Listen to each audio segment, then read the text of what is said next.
नमस्कार दोस्तों, एक बार फिर से आप सभी का हार्दिक स्वागत है इस YouTube चैनल के ऊपर। जैसा कि आपसे पहले भी ये चीज़ चर्चा में आई थी, एक बार फिर से आपके समक्ष ये बात रख दूँ कि अपने जो टेस्ट सीरीज़ हैं, उनके जो डिफरेंट आपके क्वेश्चन्स हैं, ठीक है? उनकी अपन बात करने वाले हैं। तो पिछली बार मैंने पेपर सॉल्यूशन दे दिया आपका -08 और अब बारी है आपकी -09 की। वही आपका रीट लेवल 1, लेवल 2 पात्रता परीक्षा 2025 की बात अपन वहाँ पर कर रहे हैं आपका, ठीक है? तो जो आपके प्री टेस्ट वहाँ पर लग रहे हैं, तो बिना देरी किए बिना अपन चलते हैं सवाल अपने पहले की तरफ। देखना सवाल क्या है।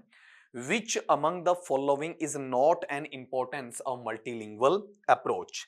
निम्नांकित में से कौन सा ऐसा कथन है जिसे अपन देखो नोट पहले देख लो, नहीं है। क्या नहीं है आपका वहां पर?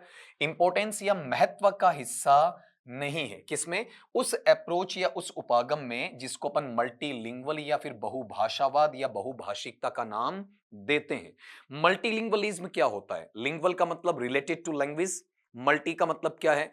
पोली है या फिर तीन या तीन से ज्यादा है, और साथ में वहां पर आई एसम इज्म है। इज्म का मतलब क्या है आपका? उसमें वाद है, ठीक है? तो बहुभाषावाद, बहुभाषिकता, जब क्लासरूम में एक ऐसा पर्सपेक्टिव, एक ऐसा सिनारियो तैयार होता है जिसके अंदर तीन या तीन से ज्यादा भाषाएं हैं, वो विद्यमान होती हैं अमंग द लर्नर्स, शिक्षार्थियों के बीच में या फिर विद्यार्थियों के बीच में या फिर लर्नर्स के बीच में होती हैं या फिर अधिगमकर्ताओं के बीच में होती हैं, तो ऐसे हालात विशेष के अंदर हमें कौन सी चीज ऐसी है जो कि मल्टीलिंगुअलिज्म के पक्ष में नहीं जाती है?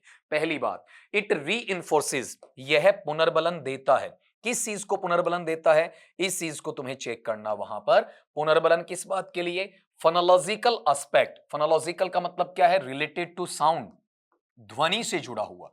ध्वनि का पहलू, अलग अलग भाषाओं से आओगे तो अलग अलग एक्सेंट है, अलग अलग आर्टिकुलेशन है, अलग अलग आपका वहां पर मैनर है, अलग अलग प्लेस उनका वहां पर साउंड का होता है, अलग अलग वे है, फ्लुएंसी का है, अलग अलग टोन आपको देखने को मिलेगी वहां पर, और साथ में वोकेबलरी। तो वोकेबलरी आपका इनहांस होता है, डिफरेंट कल्चर्स हैं उनके कंटेक्ट में आएंगे आप, अलग अलग संस्कृतियों के अलग अलग लोगों के कंटेक्ट में आने पर उनका शब्द भंडार है, उसके साथ में आप जुड़ेंगे, आप वाली चीजों के साथ में वो लोग भी जुड़ेंगे। तो ये चीज वहां पर होती है, बिल्कुल ये तो प्लस है आपका। इट बिल्ड्स, इसका उच्चारण बिल्ड्स नहीं बेटा, क्या है? Builds. It builds the awareness of sound, यह आपकी जो साउंड या ध्वनि है उसकी जो अवेयरनेस या फिर जागृति है उसको क्या करता? आपका निर्मित करता। तो बिल्कुल यहां पर वो चीज, जैसे गौर करो, ये फोनोलॉजिकल एस्पेक्ट है, ये किस में चला जाएगा? साउंड में चला जाएगा। तो ऊपर करेक्ट है तो नीचे भी करेक्ट है आपका वहां पर। इट डेवलप्स, यह विकसित करता किसको? Oral language pattern. Oral language pattern का मतलब मौखिक स्तर पर। ओरल का मायने क्या होते हैं? जहां पर चीजें आपकी स्पीकिंग के साथ में जोड़ी जाती हैं, स्पीच या फिर आपके बोलने के साथ में जोड़ी जाती हैं, तो वहां पर आपके भाषा के तौर तरीके हैं, उनके साथ में इन चीजों को जोड़ा जाता है, उनके साथ में इन चीजों को बताया जाता है। तो ये तीनों एस्पेक्ट वहां बनते हैं। तो आंसर तो अपना निकल आएगा भाई, ये इसके पक्ष में है, ये इसके पक्ष में है, ये इसके पक्ष में है। तो यहां पर आंसर ये रहा कि ये इसके पक्ष में नहीं है। लेकिन है क्यों नहीं, इसका रीजन जानना। इट इनेबल्स, यह सक्षम बनाता है, यह योग्य बनाता है अ लर्नर, एक शिक्षार्थी को, एक अधिगमकर्ता को, to speak without making any error, कि वो बिना किसी त्रुटि के बिल्कुल शुद्ध बोले। नहीं, अलग अलग भाषाओं के कंटेक्ट में आप आते हैं तो कहीं ना कहीं आपकी एरर की, कहीं ना कहीं आपकी त्रुटि की गुंजाइश वहां पर जरूर बनती है। अगले सवाल पे आ जाएं। मल्टीलिंगुअलिज्म, बहुभाषिकता या बहुभाषावाद है, इज ब्लैंक इन लर्निंग, वो अधिगम में माना जाता है, सीखने में माना जाता है। कैसा माना जाता है आपका वहां पर? एक नई लैंग्वेज के लिए, एक नई भाषा के लिए माना जाता है। जब आप नई भाषा को सीखते हैं तो बहुभाषिकता आपके लिए बर्डन या बोझ बनता है क्या? बिल्कुल नहीं बनता है। केवल आपका पद्धति शास्त्र या फिर शिक्षा शास्त्र ऐसा बनता है क्या? नहीं बनता है। क्या वहां पर ये चीजें ऑल ऑफ द अबव में काउंट करूं? नहीं करूं। क्यों नहीं करूं? आपका दो चीजें कट गई। बहुभाषिकता आपके लिए एक टूल है, आपके लिए वहां पर एक सोर्स है, रिसोर्स है, आपका एक हेल्पिंग मटेरियल है, आपकी वहां पर अपन कह सकते हैं कि एक तरीके से विशेष प्रॉपर्टी कही जा सकती है, आपकी वहां पर एक अच्छी एट्रीब्यूट या फिर एक अच्छी मेरिट, अच्छा एडवांटेज है, अच्छा प्लस, अच्छा प्रोस कहा जा सकता है, इसे कमी नहीं कह सकते। तो ये बर्डन का काम नहीं करता है, ठीक है? ये केवल मेथड नहीं है, मेथोडोलॉजी में तो आप किस में लेकर जाएंगे? आपका ट्रांसलेशन कम ग्रामर मेथड है, ग्रामर ट्रांसलेशन मेथड कह दो, चाहे ऑडियो लिंगुअल मेथड कह दो, आर्मी मेथड कह दो, डायरेक्ट या डायरेक्ट मेथड कह दो आपका, या फिर आपके पास में स्ट्रक्चरल सिचुएशनल मेथड है, उसको आप वहां पर कह दो। इस तरीके से ये सारी चीजें आपको अलग अलग मिलेंगी। तो मल्टीलिंगुअलिज्म किसी मेथड में, किसी अप्रोच में काम नहीं आता है, एक सिनारियो, एक पर्सपेक्टिव के तौर पर काम आता है। तो ये वहां पर आपकी एक मूल संपत्ति का आधार बनता है, मूल साधक का आधार बनता है, आपके लिए एक साधन या फिर अपन ये कहें कि स्रोत का आधार बनता है, या हो सकता है कि आपके लिए डिफरेंट वे या डिफरेंट टेक्निक का काम वहां पर करेगा, जिसे अपन क्या कह सकते हैं, एक असट कह सकते हैं। तो ये जो क्वेश्चन पहले की एग्जामिनेशन में भी पूछे गए हैं, तो ये ध्यान रखना, इसको निकालने का तरीका क्या है, ये नेगेटिव शेड है, नहीं आएगा। मेथड एक फिक्स्ड पैटर्न पे होता है, तो मल्टीलिंगुअलिज्म का कोई फिक्स पैटर्न नहीं होता है। जितनी कल्चर आएंगी, जितने टाइप की लैंग्वेजेस आएंगी, उतना ही मल्टीलिंगुअलिज्म बढ़ता जाएगा। जितनी कम कल्चर के बच्चे, जितनी कम लैंग्वेजेस के बच्चे आएंगे, उतना ही मल्टीलिंगुअलिज्म है उसका स्तर कम होता चलेगा। तो इसका आंसर अपना एन असट है। अगले पे आ जाएं आप। मल्टीलिंगुअलिज्म एज ए रिसोर्स, देख लो यहां पर जो अपने को वहां ढूंढना था ना, वो यहां क्वेश्चन में आपको देखने को मिल रहा है। चेक करो, यहां क्या बोला आपका, असट। इसी चीज को यहां पर किस में लेकर आ गए अपन, रिसोर्स में। मतलब अगर पेपर को ढंग से पढ़ते हो ना, तो बहुत सारी चीजें आपको पेपर में वहीं पर देखने को मिल जाती हैं, अलग से आपको इसमें ढूंढने की आवश्यकता वहां नहीं पड़ती है। तो इस क्वेश्चन में गौर करना कि मल्टीलिंगुअलिज्म को अपन एक रिसोर्स मानते हैं, ठीक है। किस बात का संसाधन या स्रोत मानते हैं, कि वहां पर हमें बहुत सारी भाषाएं पढ़ानी है? नहीं जी, बहुत सारी भाषाएं क्यों पढ़ाएंगे अपन वहां पर, क्योंकि अपना मूल मुद्दा क्या है, आपको टारगेट लैंग्वेज को पढ़ाना है, ठीक है। सारी भाषाओं को नहीं पढ़ाना बच्चे को, तो अल्टीमेटली हमें सिखाना क्या है, टारगेट लैंग्वेज या फिर इंग्लिश को तो सिखाना है आपका वहां पर। टारगेट लैंग्वेज बहुत सारी हो सकती है, लेकिन अपने सिनारियो में, अपने पर्सपेक्टिव में क्या होना चाहिए आपका, इंग्लिश होना चाहिए। Learning many languages in school, बात तो वही है, मैनी लैंग्वेजेस और मैनी लैंग्वेजेस। यहां पर क्लासरूम की बात कह दी, यहां पर स्कूल की, तो स्कूल में भी कहां पढ़ाया जाता है, क्लासरूम में। तो एक ही ऑप्शन को क्या किया, रिफॉर्म किया गया, दूसरे अंदाज में वहां पर लिखा गया है। फिर अगला, promoting language through context learning, कि जब आप कंटेक्स्ट के थ्रू पढ़ाओगे, तो कंटेक्स्ट और रेफरेंस की जब आप बात करते हैं, तो टू द पॉइंट बात करते हैं, टू द मीडियम बात करते हैं, to the single communicative medium की बात करते हैं। तो कंटेक्स्ट वाला जो पार्ट है, वो कहीं ना कहीं एक भाषा तक टिक जाता है, ज्यादा से ज्यादा बाइलिंगुअल हो सकता है, द्विभाषाई हो सकता है। तो ये तीनों चीजें वहां पर कट जाएंगी। इसमें सबसे बेस्ट ऑप्शन आपके पास में मिलेगा, नंबर 4 वाला मिलेगा, जहां क्या कहा आपका, कि यूजिंग, आप काम में लेंगे किसको वहां पर, लैंग्वेज को, ठीक है। और किसके लिए, लर्नर्स के लिए, कि आपकी स्कूल में इसके लिए एक रणनीति बननी चाहिए, एक व्यू रचना बननी चाहिए, एक प्री प्लान्ड आपका वहां पर फैक्ट के साथ में आगे की पॉलिसी बननी चाहिए, एक नीति बननी चाहिए, जिस नीति के तहत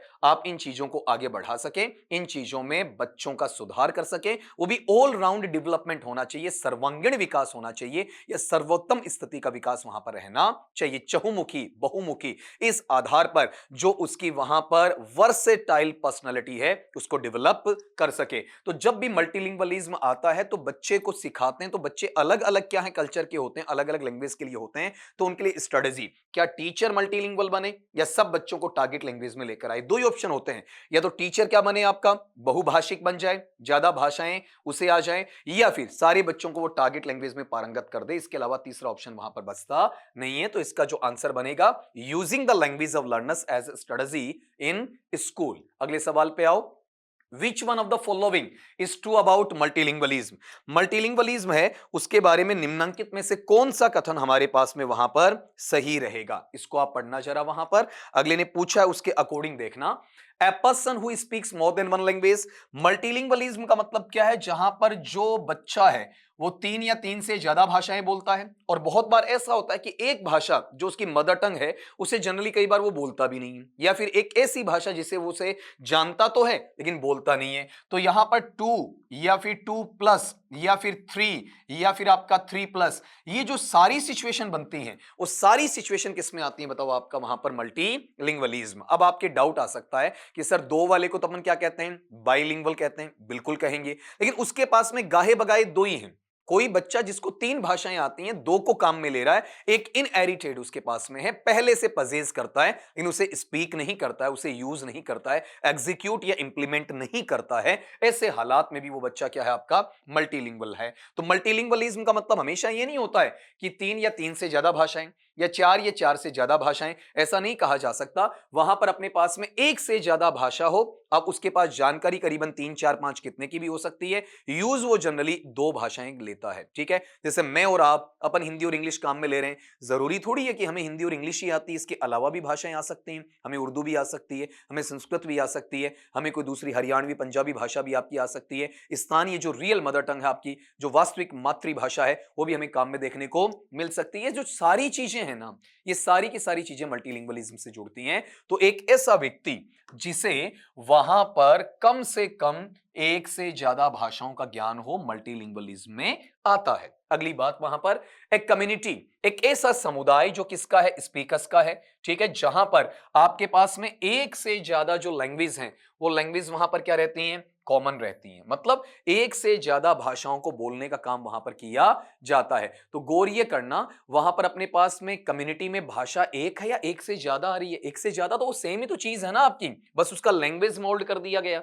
नीचे वाले में, ए स्टूडेंट परसुइंग, एक ऐसा बच्चा जो पढ़ाई कर रहा है, अकादमिक स्तर पर, एकेडमिक लेवल पर पढ़ाई कर रहा है, और उसमें उसके पास में मास्टर्स ये डिग्री चाहिए, किसमें, मोर देन वन लैंग्वेज। तो मल्टीलिंगुअलिज्म का मतलब ये नहीं कि उसके पास में मास्टर्स होना चाहिए, उसे एमए, एमएससी, एमकॉम ऐसा कुछ करना चाहिए, ऐसे की उसे आवश्यकता नहीं है। खाली उसे वहां पर उसका एक बेसिक नॉलेज होता है, वो होना चाहिए। और जो नॉर्मल स्किल्स हैं उसके पास में, स्पेशली लिसनिंग, स्पीकिंग, रीडिंग और राइटिंग का जो प्रॉपर और नेचुरल ऑर्डर होता है, वो उसके पास में होना चाहिए। तो यहां पर मास्टर्स की कतई उसे आवश्यकता नहीं होती। तो ये चीज यहां से बाहर हो जाएगी। तो ऑटोमेटिकली अपने पास में दो चीजें आ रही हैं, कौन कौन सा, पहला और दूसरा। तो आंसर रहेगा बोथ 1 एंड 2। तो यहां से एक बेटर बात सीखी आपने मल्टीलिंगुअलिज्म के बारे में। सिंपल जो डेफिनेशन आती है वो आती है 3 से ज्यादा भाषाओं का ज्ञान होना। लेकिन यहां पर अगर तुम्हें कोई कहे कि एक से ज्यादा भाषा है, ठीक है, अगर बाइलिंगुअल है तो 2 सीधा सीधा लिखेगा। अगर एक से ज्यादा, 2 से ज्यादा, 3 या 3 से ज्यादा, ऐसा लिखने का मतलब किस पर जा रहा है बताओ, आपका मल्टीलिंगुअलिज्म पर जा रहा है। क्वेश्चन नंबर 50 लीजिएगा इस पेपर का। वहां पर सिंपल सा क्वेश्चन है, आप कोशिश करना कि आप आराम से मुझे वहां पर बता पाएं। इसमें सवाल आपका 50वां है, पढ़ना। Which one of the following is a disadvantage of multilingualism. निम्नांकित में से कौन सी ऐसी चीज है जो आपकी मल्टीलिंगुअलिज्म या बहुभाषिकता या बहुभाषावाद है, उसका एक नुकसान है, उसकी एक कमी है, उसका एक अवगुण वहां पर देखा जा सकता है। तो यहां चेक करिएगा जरा, इसके अंदर कौन सी कमी है। It improves a persons memory, यहां पर एक व्यक्ति विशेष है, उसकी याददाश्त को यह सुधारता है, ठीक है, इसका तो लेना देना ही नहीं है। मेमोरी का उसके साथ में कोई रिलेशन दूर दूर तक नहीं है। तो कमी या गुण दोनों ही नहीं है ये तो आपका। मल्टीलिंगुअलिज्म प्रमोट्स सुपर टेकिंग, ठीक है, तो यहां वाले पार्ट में इसको देखो, टॉकिंग करना, आपका टेकिंग की बजाय क्या लिखेंगे, आपका टॉकिंग लिखेंगे। मल्टीलिंगुअलिज्म है वो क्या करता है आपका, वहां पर उच्च स्तरीय बातचीत है उसको वहां विकसित करता है। तो मल्टीलिंगुअलिज्म कहीं ना कहीं बैरियर भी बन जाता है, कहीं ना कहीं हर्डल भी बन जाता है। तो हाईली या फिर आपका एरिस्टोक्रेटिक लेवल का, या फिर आपका वहां पर सो कोल्ड जो एलिट क्लास की आपकी टॉकिंग होती है, उस पर असर डालता है या फिर उसमें सहयोग देता है, नहीं, ये प्रमोटिंग नहीं करता है। यहां पर आपका हेल्प कर सकता है, एसेट बन सकता है, टूल बन सकता है, लेकिन प्रमोटिंग का इश्यू इसमें वहां पर लिया नहीं जाता है। It leads to cognitive development. Cognitive का मतलब समझते हैं आप, कॉग्निटिव को अपन कहते हैं संज्ञानात्मक। तो इसमें चीजें फैक्चुअल कम जाती हैं, ठीक है, हो सकता है थोड़ा सा आपका वोकैबुलरी, थोड़ा सा आपका फोनोलॉजी वो इंप्रूव तो हो जाए, लेकिन कॉग्निटिविटी या संज्ञानात्मकता का जो विकास है इसमें देखने को नहीं मिलता है। जीन पियाजे वाला पार्ट इसमें नहीं आता। तो ये तीनों चीजें यहां से बाहर होती हैं। तो आप आंसर तक पहुंच जाते हैं। आंसर बताओ क्या इसमें अपने पास में ये जो चीज आ रहा है ना, कौन सा, कॉग्निटिव का या फिर सुपर टॉकिंग का या फिर पर्सन्स मेमोरी है उसको इंप्रूव करने का, ये ना इसका एडवांटेज है ना इसका डिसएडवांटेज है। हमें इसमें डिसएडवांटेज को ढूंढना है। It creates confusion. जब भी आप अलग अलग भाषाओं के साथ में बात करते हैं तो वहां भ्रम की स्थिति उत्पन्न होती है। जब आप उसमें क्या करते हैं, कॉन्वर्सेशन करते हैं, कम्युनिकेशन करते हैं, आप बातचीत करते हैं, डायलॉगिंग आती है, आपका संप्रेषण होता है, तो आपका बोला हुआ सामने वाले को समझ में नहीं आई, सामने वाले का बोला हुआ आपको समझ में नहीं आए, तो कहीं ना कहीं भ्रम की स्थिति बनती है। देखो ये जो 3 ऊपर लिखे हैं ना, इनका advantage, disadvantage, merit, demerit, for, against, या फिर आपके पास में प्लस माइनस, पॉजिटिव नेगेटिव, इनसे दूर दूर तक इनका कोई रिलेशन नहीं है, तो ये चीज वहां से हटती है। अपना आंसर इसमें नेगेटिविटी को शो करने वाला है कि जब आप कन्वर्स करते हैं, कन्वर्सेशन करते हैं, तो वहां पर आपका इसमें क्या मिलेगा, कंफ्यूजन मिलेगा या फिर भ्रम की स्थिति वहां पर रहेगी। क्वेश्चन नंबर आपका 51 वाला, मैंने पहले भी बोला कि जितना लेंथी क्वेश्चन होगा ना, उतना ही आपके लिए वहां पर ज्यादा आसान क्वेश्चन वहां पर बनने वाला रहेगा। तो 51 में गौर करना, इसमें आपका वहां पर क्या बोला गया, विच of the following is necessary, निम्नलिखित में से कौन सा ऐसा है जो कि आपके लिए आवश्यक होता है to make school environment friendly, जहां पर विद्यालय के वातावरण या विद्यालय के माहौल को आप क्या बनाएं, बिल्कुल नेसेसरी के साथ साथ में कैसा करें, आपका दोस्ताना बनाएं, मैत्री पूर्वक बनाएं, सद्भावित बनाएं, किसके प्रति, आपका मल्टीलिंगुअलिज्म के प्रति। बहुभाषिकता या बहुभाषावाद आते टीचर्स को लगता है कि हमारे लिए क्या हो गई है, परेशानी खड़ी हो गई है। ऐसी बात नहीं है, बहुत बार आप एक एक्शन ऐसा लेकर उसे अच्छा बना सकते हैं, फ्रेंडली या फिर नेचुरल एटमॉस्फेयर है उसकी बात आप वहां पर उसे दे सकते हैं। तो कौन सी चीजें इसके साथ में जोड़ी जा सकती हैं, पहली बात लीजिएगा इसमें वोकेबलरी डेवलपमेंट, मतलब आपका जो शब्दार्थ का भंडार होता है उसे आप बढ़ा लें, ठीक है। In the native and second language, जहां पर आपकी मातृभाषा है, ठीक है, उसका पार्ट भी आ जाए और साथ में किसका आ जाए, बताओ, आपका सेकंड लैंग्वेज का भी आ जाए, संभव तो है। फिर इंस्ट्रक्शन, इंस्ट्रक्शन के मायने बेटा जी इसमें क्या होते हैं, जहां पर चीजें कैसी होती हैं, बताओ, आपका टीचिंग की, अध्यापन या शिक्षण की होती हैं, और साथ में वहां पर जो आपके कॉन्सेप्ट्स होते हैं, अवधारणाएं होती हैं, जिनकी एक्सप्लेनेशन या फिर व्याख्या की बात आती है to students only in target language, जहां पर बच्चों को केवल और केवल आप दूसरी भाषा में या सेकंड लैंग्वेज है उसके तहत वहां पर आप पढ़ा सकें, ऐसा कुछ भी इसके अंदर हो सकता है क्या, गौर करना। केवल टारगेट लैंग्वेज में जब आप जाते हैं तो मल्टीलिंगुअलिज्म है उससे आप दूर हो जाते हैं, मल्टीलिंगुअलिज्म है उसको आप अच्छा नहीं बना पाते। एडमिटिंग ओनली मल्टीलिंगुअल स्टूडेंट्स, कि आप क्लास में केवल उन्हीं विद्यार्थियों को मौका देंगे, उन्हीं विद्यार्थियों के लिए स्वीकारोक्ति रखेंगे जो वहां क्लास में कैसे होते हैं, मल्टीलिंगुअल होते हैं, बहुभाषिक होते हैं, वो ज्यादा से ज्यादा भाषाएं हैं उनको वहां पर सेलेक्ट करने वाले, स्वीकार करने वाले होते हैं नहीं। आप वहां मोनोलिंगुअल को भी बिठाएंगे, आप वहां बाइलिंगुअल को भी बिठाएंगे, ट्राइलिंगुअल को बिठाएंगे, पॉलीलिंगुअल को बिठाएंगे, मल्टीलिंगुअल को बिठाएंगे।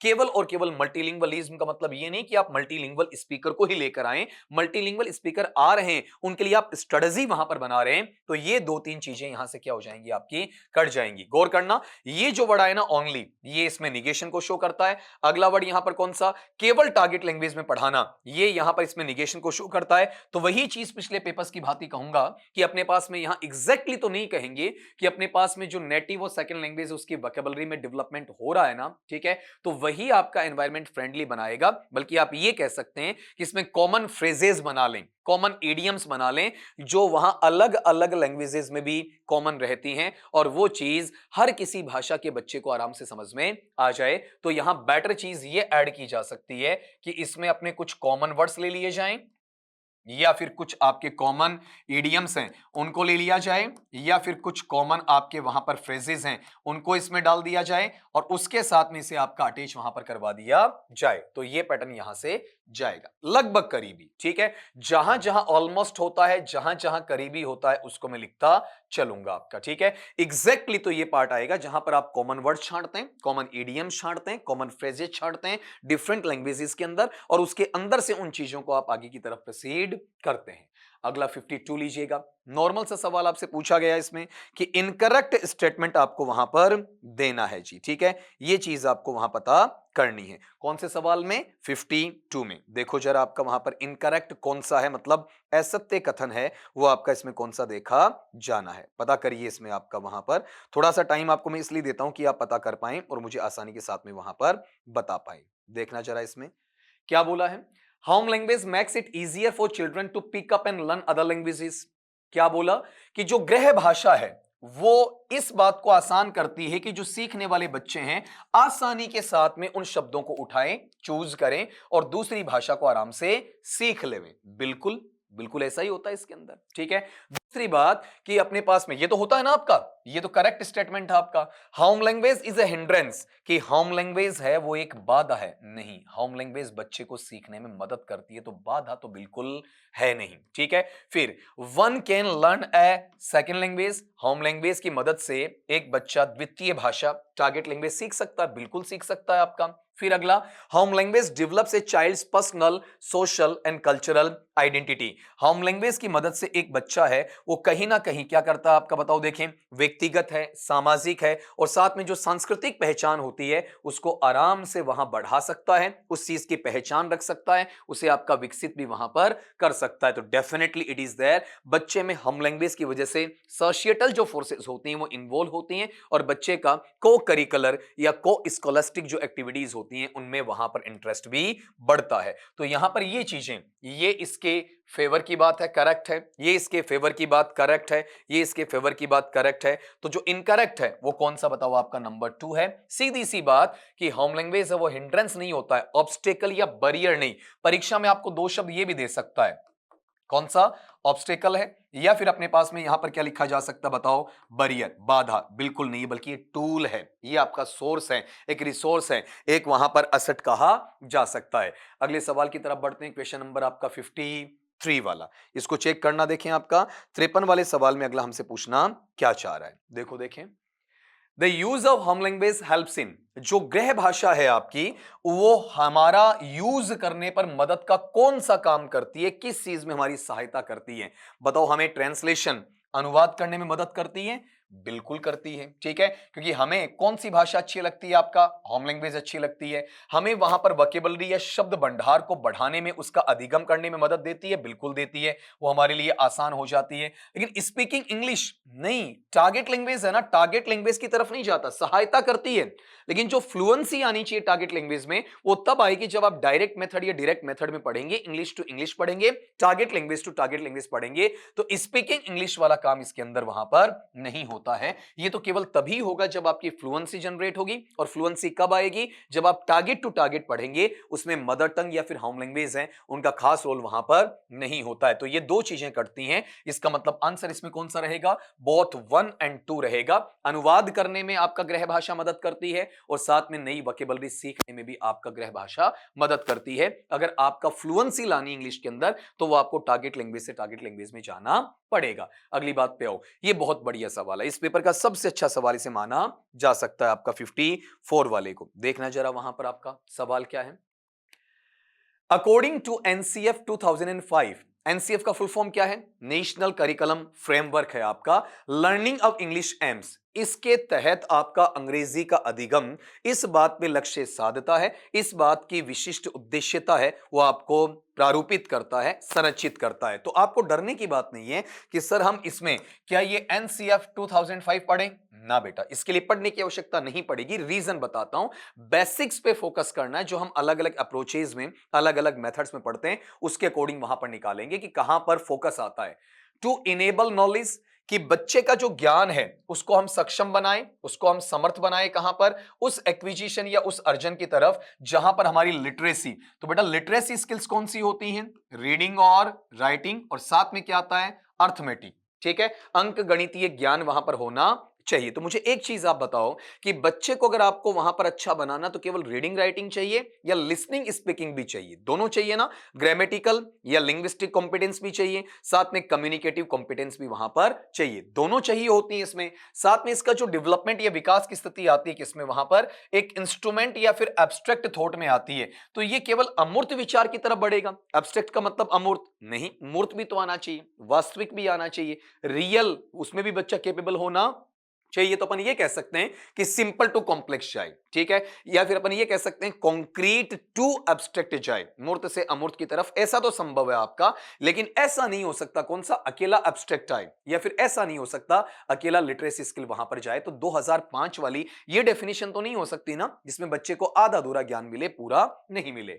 टू सबस्यूम, माने, स्वीकार करे, अपनाए, उस चीज को क्रियान्वित करे, उसको आधार बनाए, किसको, द लैंग्वेजेस, ठीक है, उस भाषा के लिए तो यहां पर केवल लैंग्वेज कर देना, यहां पर इसमें लैंग्वेजेस करने की आपको आवश्यकता नहीं पड़ेगी। ठीक है, वहां पर उस भाषा को, एक से ज्यादा हो सकती है लेकिन अपन एक ही लैंग्वेज के बारे में यहां पर सोचकर आगे बढ़ेंगे कि एक बच्चा है जो एक्वायर करता है, अर्जित करता है, देखो ऑब्टेन नहीं कर रहा है, क्या कर रहा है, एक्वायर कर रहा है, नेचुरली, स्वाभाविक तौर पर, नैसर्गिक तौर पर, सहज तौर पर, प्राकृतिक तौर पर, his her home and societal environment, अपना ग्रह जो आपका वातावरण है, सामाजिक जो माहौल है उसके तहत नेचुरल ऑर्डर चाहिए, प्रॉपर ऑर्डर चाहिए, होम लैंग्वेज का सपोर्ट चाहिए, होम सराउंडिंग चाहिए, को करिकुलर एक्टिविटीज चाहिए, आपका को स्कॉलस्टिक एक्टिविटीज वहां पर देखने को चाहिए, तो बिल्कुल वहां पर मिलती हैं ये सारे के सारे विचार, हमें वहां पर पढ़ने को मिलते हैं इसके अंदर। तो ये चीज प्लस में है, ये चीज यहां पर माइनस में। आगे बढ़ना, to provide adequate facilities,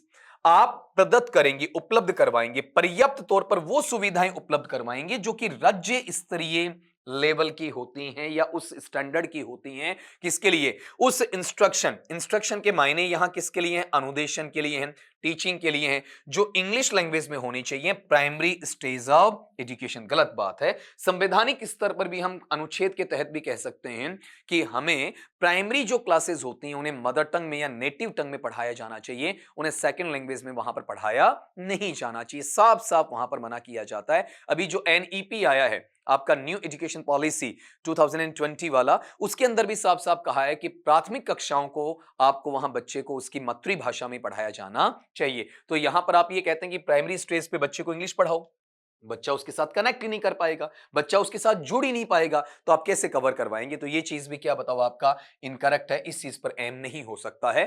to introduce, चौथा ऑप्शन, कि आप परिचय करवाएं स्टैंडर्ड साइन लैंग्वेज का, स्तरीय प्रतीकात्मक भाषा का, किसमें, इन इंग्लिश, अंग्रेजी के अंदर, फॉर चिल्ड्रन, उन बच्चों के लिए, विद लैंग्वेज रिलेटेड इंपेयरमेंट्स, जहां पर भाषा से संबंधित या आधारित क्या आती हैं, विकृति मिलती हैं या फिर कमियां देखने को वहां पर मिलती हैं, जहां पर बच्चे के लिए ये लैंग्वेज को आप साइन लैंग्वेज में ले जाएं, जिसे मूक बधिरों की होती है।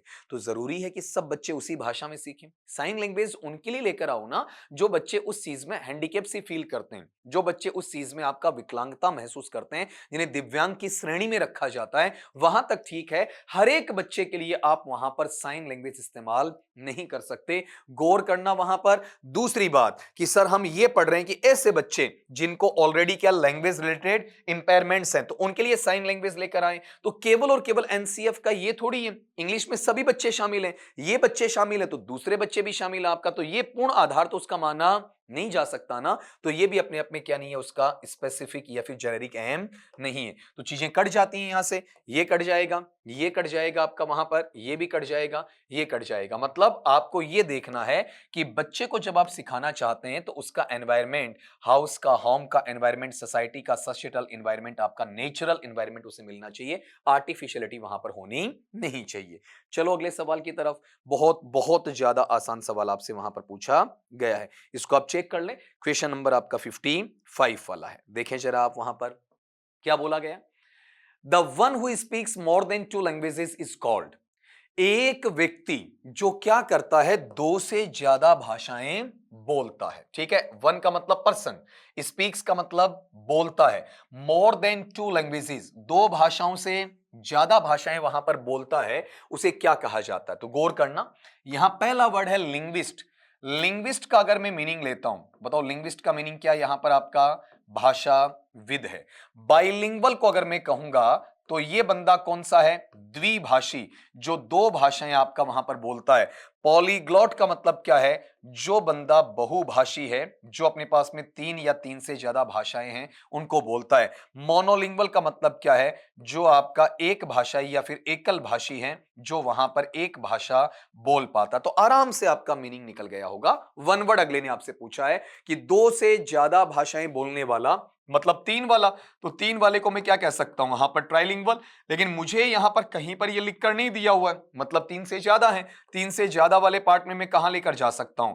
मल्टीलिंगुअल कह सकता हूं। और मल्टीलिंगुअल है उसी को अपन दूसरे वर्ड में क्या कह सकते हैं बताओ आपका वहां पर पॉलीग्लोट कह सकते हैं। नियर बाय है, इनमें भी हल्का सा फर्क होता है, वो अपन यहां छांटेंगे नहीं। मल्टी का मतलब भी ज्यादा से, और पोली का मतलब, पोली जो आपका प्रीफिक्स लगता है उसका मीनिंग क्या होता है आपका बहु से लिया जाता है, ज्यादा के भाव से लिया जाता है। तो आप इसमें चेक करें जरा, बताओ इसमें अपने पास में दो से ज्यादा भाषाओं का काम हो रहा, तो लिंग्विस्ट नहीं होगा, बाइलिंगुअल नहीं होगा, मोनोलिंगुअल नहीं होगा, बताएं कौन सा होगा आपका वहां पर पॉलीग्लोट होगा। अगर पॉलीग्लोट नहीं मिले तो वहां पर एक वर्ड मिल सकता है, कौन सा आपका मल्टीलिंगुअल मिल सकता है। ठीक है, तो चलें अगले सवाल की तरफ।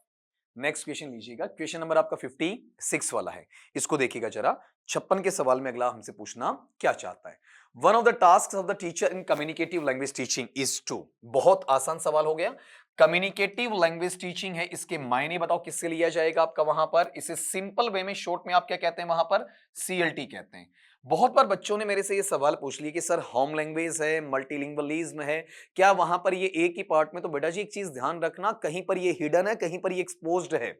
आप ये ध्यान रखेंगे, आपका वहां पर मेंस के अंदर L1 मेंस है, L2 का सब्जेक्ट इंग्लिश मेंस है उसके अंदर, यहां तक कि ग्रेड 2 इंग्लिश है उसके अंदर गाहे बगाहे इसका सवाल पूछ लिया जाता है। और जो आपकी लैंग्वेज 1 लैंग्वेज 2 है, चाहे वो आपका L1 L2 कोई सा भी हो पात्रता के अंदर, दोनों में होम लैंग्वेज और मल्टीलिंगुअलिज्म है वो छिपा हुआ है। एक जगह प्रॉपर वे में लिख दिया गया, दूसरी जगह वहां नहीं लिखा है। तो इस मुगालते में ना रहें, इस भरोसे ना रहें वहां पर आपका कौन सी चीज के लिए कि ये अपने सिलेबस में नहीं है। ये 2 से 3 बार मेरे से सवाल पूछा गया, तो आपको ये अनाउंस कर दूं कि ये चीज आपकी L1 L2, ठीक है, पात्रता में लैंग्वेज 1 लैंग्वेज 2, सब्जेक्ट में आपका मेंस में L1 मेंस के अंदर, इन सब में ये सवाल आपका बनता है। होम लैंग्वेज का भी बनता है और आपका वहां पर मल्टीलिंगुअलिज्म का भी बनता है। एक जगह चैलेंजेस दिए में बच्चे वहां पर डिफिकल्टीज नहीं पढ़ते, दूसरी जगह डिफिकल्टीज है तो बच्चे आपके चैलेंजेस नहीं पढ़ते, दोनों में स्लाइड डिफरेंस है, दोनों को आपको वहां पर पढ़ना पड़ेगा। तो यहां पर कहीं ऐसा ना सोचें कि ये हमें पढ़ना नहीं है और कल को इसका क्वेश्चन आ जाए और फिर अपना माथा पीट लें कि सर ये तो हमारा दिया हुआ ही नहीं था, कहां से आ गया। तो ये टॉपिक क्या है, इंटरकनेक्टेड है, आपस में एसोसिएटेड, इन्हें छोड़ा नहीं जा सकता। सीएलटी मेनली किस पर काम करता है पता है आपका वहां पर, सीएलटी चाइल्ड सेंटर्ड है, प्यूपिल सेंटर्ड है, लर्नर सेंटर्ड है, बाल केंद्रित है। तो ये अधिगमकर्ता की आवश्यकताओं पर वहां पर बनाया गया है। टीचर केवल इसमें फैसिलिटेटर है, वो डिक्टेटर नहीं है, वो ओनर नहीं है, वो मास्टर नहीं है, वो प्रेशर फोर्स करने वाला नहीं है। तो यहां पर क्या होता है, हमसे जो इंफॉर्मेशन है, हमसे जो सूचना, उसको क्या किया जाता है, कलेक्ट किया जाता है। किसके बारे में बताओ आपका, उस सोशल बैकग्राउंड या सामाजिक पृष्ठभूमि के बारे में, जो किसका बताओ आपका, लर्नर्स का। नहीं, हमें लर्नर की पृष्ठभूमि से कोई मतलब नहीं है, हमें फिलहाल लर्नर की जरूरत क्या है उससे मतलब है। डिटरमाइन, डिटरमाइन का मतलब दृढ़ निश्चित करता है किसको, जो लैंग्वेज की नीड्स है, भाषा की आवश्यकताएं किसकी, लर्नर्स की। बिल्कुल ऐसा करता है, लर्नर के अकॉर्डिंग ही तो बनाया गया है ना कि लर्नर को लैंग्वेज में क्या चाहिए। Provide suitable classrooms to the learners, learner है उसके लिए आप उपयुक्त कक्षा कक्ष का वातावरण तैयार करते हैं, हाँ है, लेकिन ये प्राइमरी नहीं है, ये आपका वहां सेकेंडरी होता है कि केवल सूटेबल क्लासरूम्स ले जाना ही सब कुछ नहीं है, प्रोवाइड करना ही सब कुछ नहीं है, उसे वहां उपलब्ध करवाना ही सब कुछ नहीं है। इसके साथ में बच्चे की नीड्स है किसके प्रति, लैंग्वेज के प्रति, वो हमें वहां पता होनी चाहिए। तो ये होता तो है लेकिन सेकेंडरी है। Send progress report to the learners parents, जो अधिगम करता उसके माता पिता के पास में जो उसका प्रगति पत्र होता है, उसकी वहां पर जो आपकी प्रतिवेदन की स्थिति आती है, जहां पर आपकी रिपोर्ट आप बच्चे की बताते हैं कि बच्चे को क्या ग्रेड मिला है, बच्चा कितना आगे बढ़ा है। ये एक सिंपल एकेडमिक नोशन है जिसकी यहां पर कोई खास वैल्यू नहीं होती है, ये सेकेंडरी लेवल के कार्य होते हैं। प्राइमरी लेवल ये है कि बच्चे को लैंग्वेज के अंदर नीड क्या है। अगले सवाल पे आ जाओ, नेक्स्ट सवाल लो, इसमें क्वेश्चन नंबर आपका 57। हल्का हल्का आप मेरे कहने से 5 से 7 सेकंड 10 सेकंड इस पे जोर जरूर दें। आपका 57 का सवाल आपको देखना है, देखिए जरा।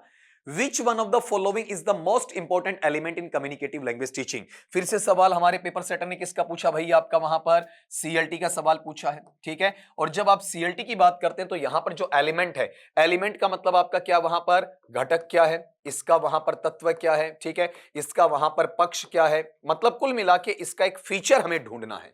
तो ये ध्यान रखना कि सीएलटी है ना, सीएलटी की जब अपन बात करते हैं तो 2 भागों में बढ़ता है, ये मैंने पहले की क्लासेस में भी बात की है।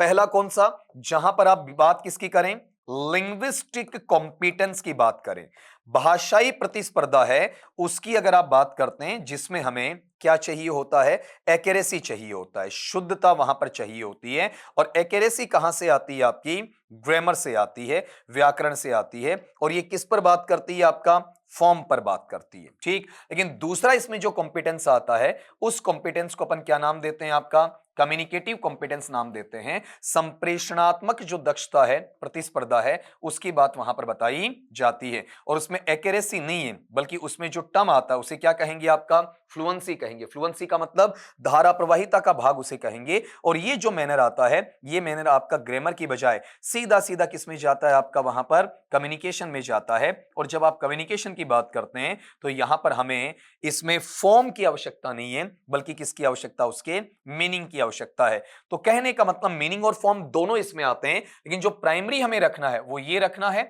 जो हमें बताया किसने था, आपका डेल हाइम्स ने बताया था। और ये वाला जो पार्ट है, ये हमें प्राइमरी नहीं बल्कि किसका रखना है, सेकेंडरी रखना है। और ये जो टर्म आता है, बताओ ये टर्म किसका है, आपका वहां पर नॉर्म चोमस्की का टर्म है, उसके अकॉर्डिंग इसे वहां पर डील किया जाता है। तो अब गौर करो, यहां पर पहली बात तो क्या आ रही है आपका, कि स्ट्रक्चर ऑफ लैंग्वेज, बिल्कुल स्ट्रक्चर चाहिए तो सही, लेकिन प्राइमरी नहीं चाहिए, ये फॉर्म ही तो स्ट्रक्चर है ना, हमें सेकेंडरी चाहिए।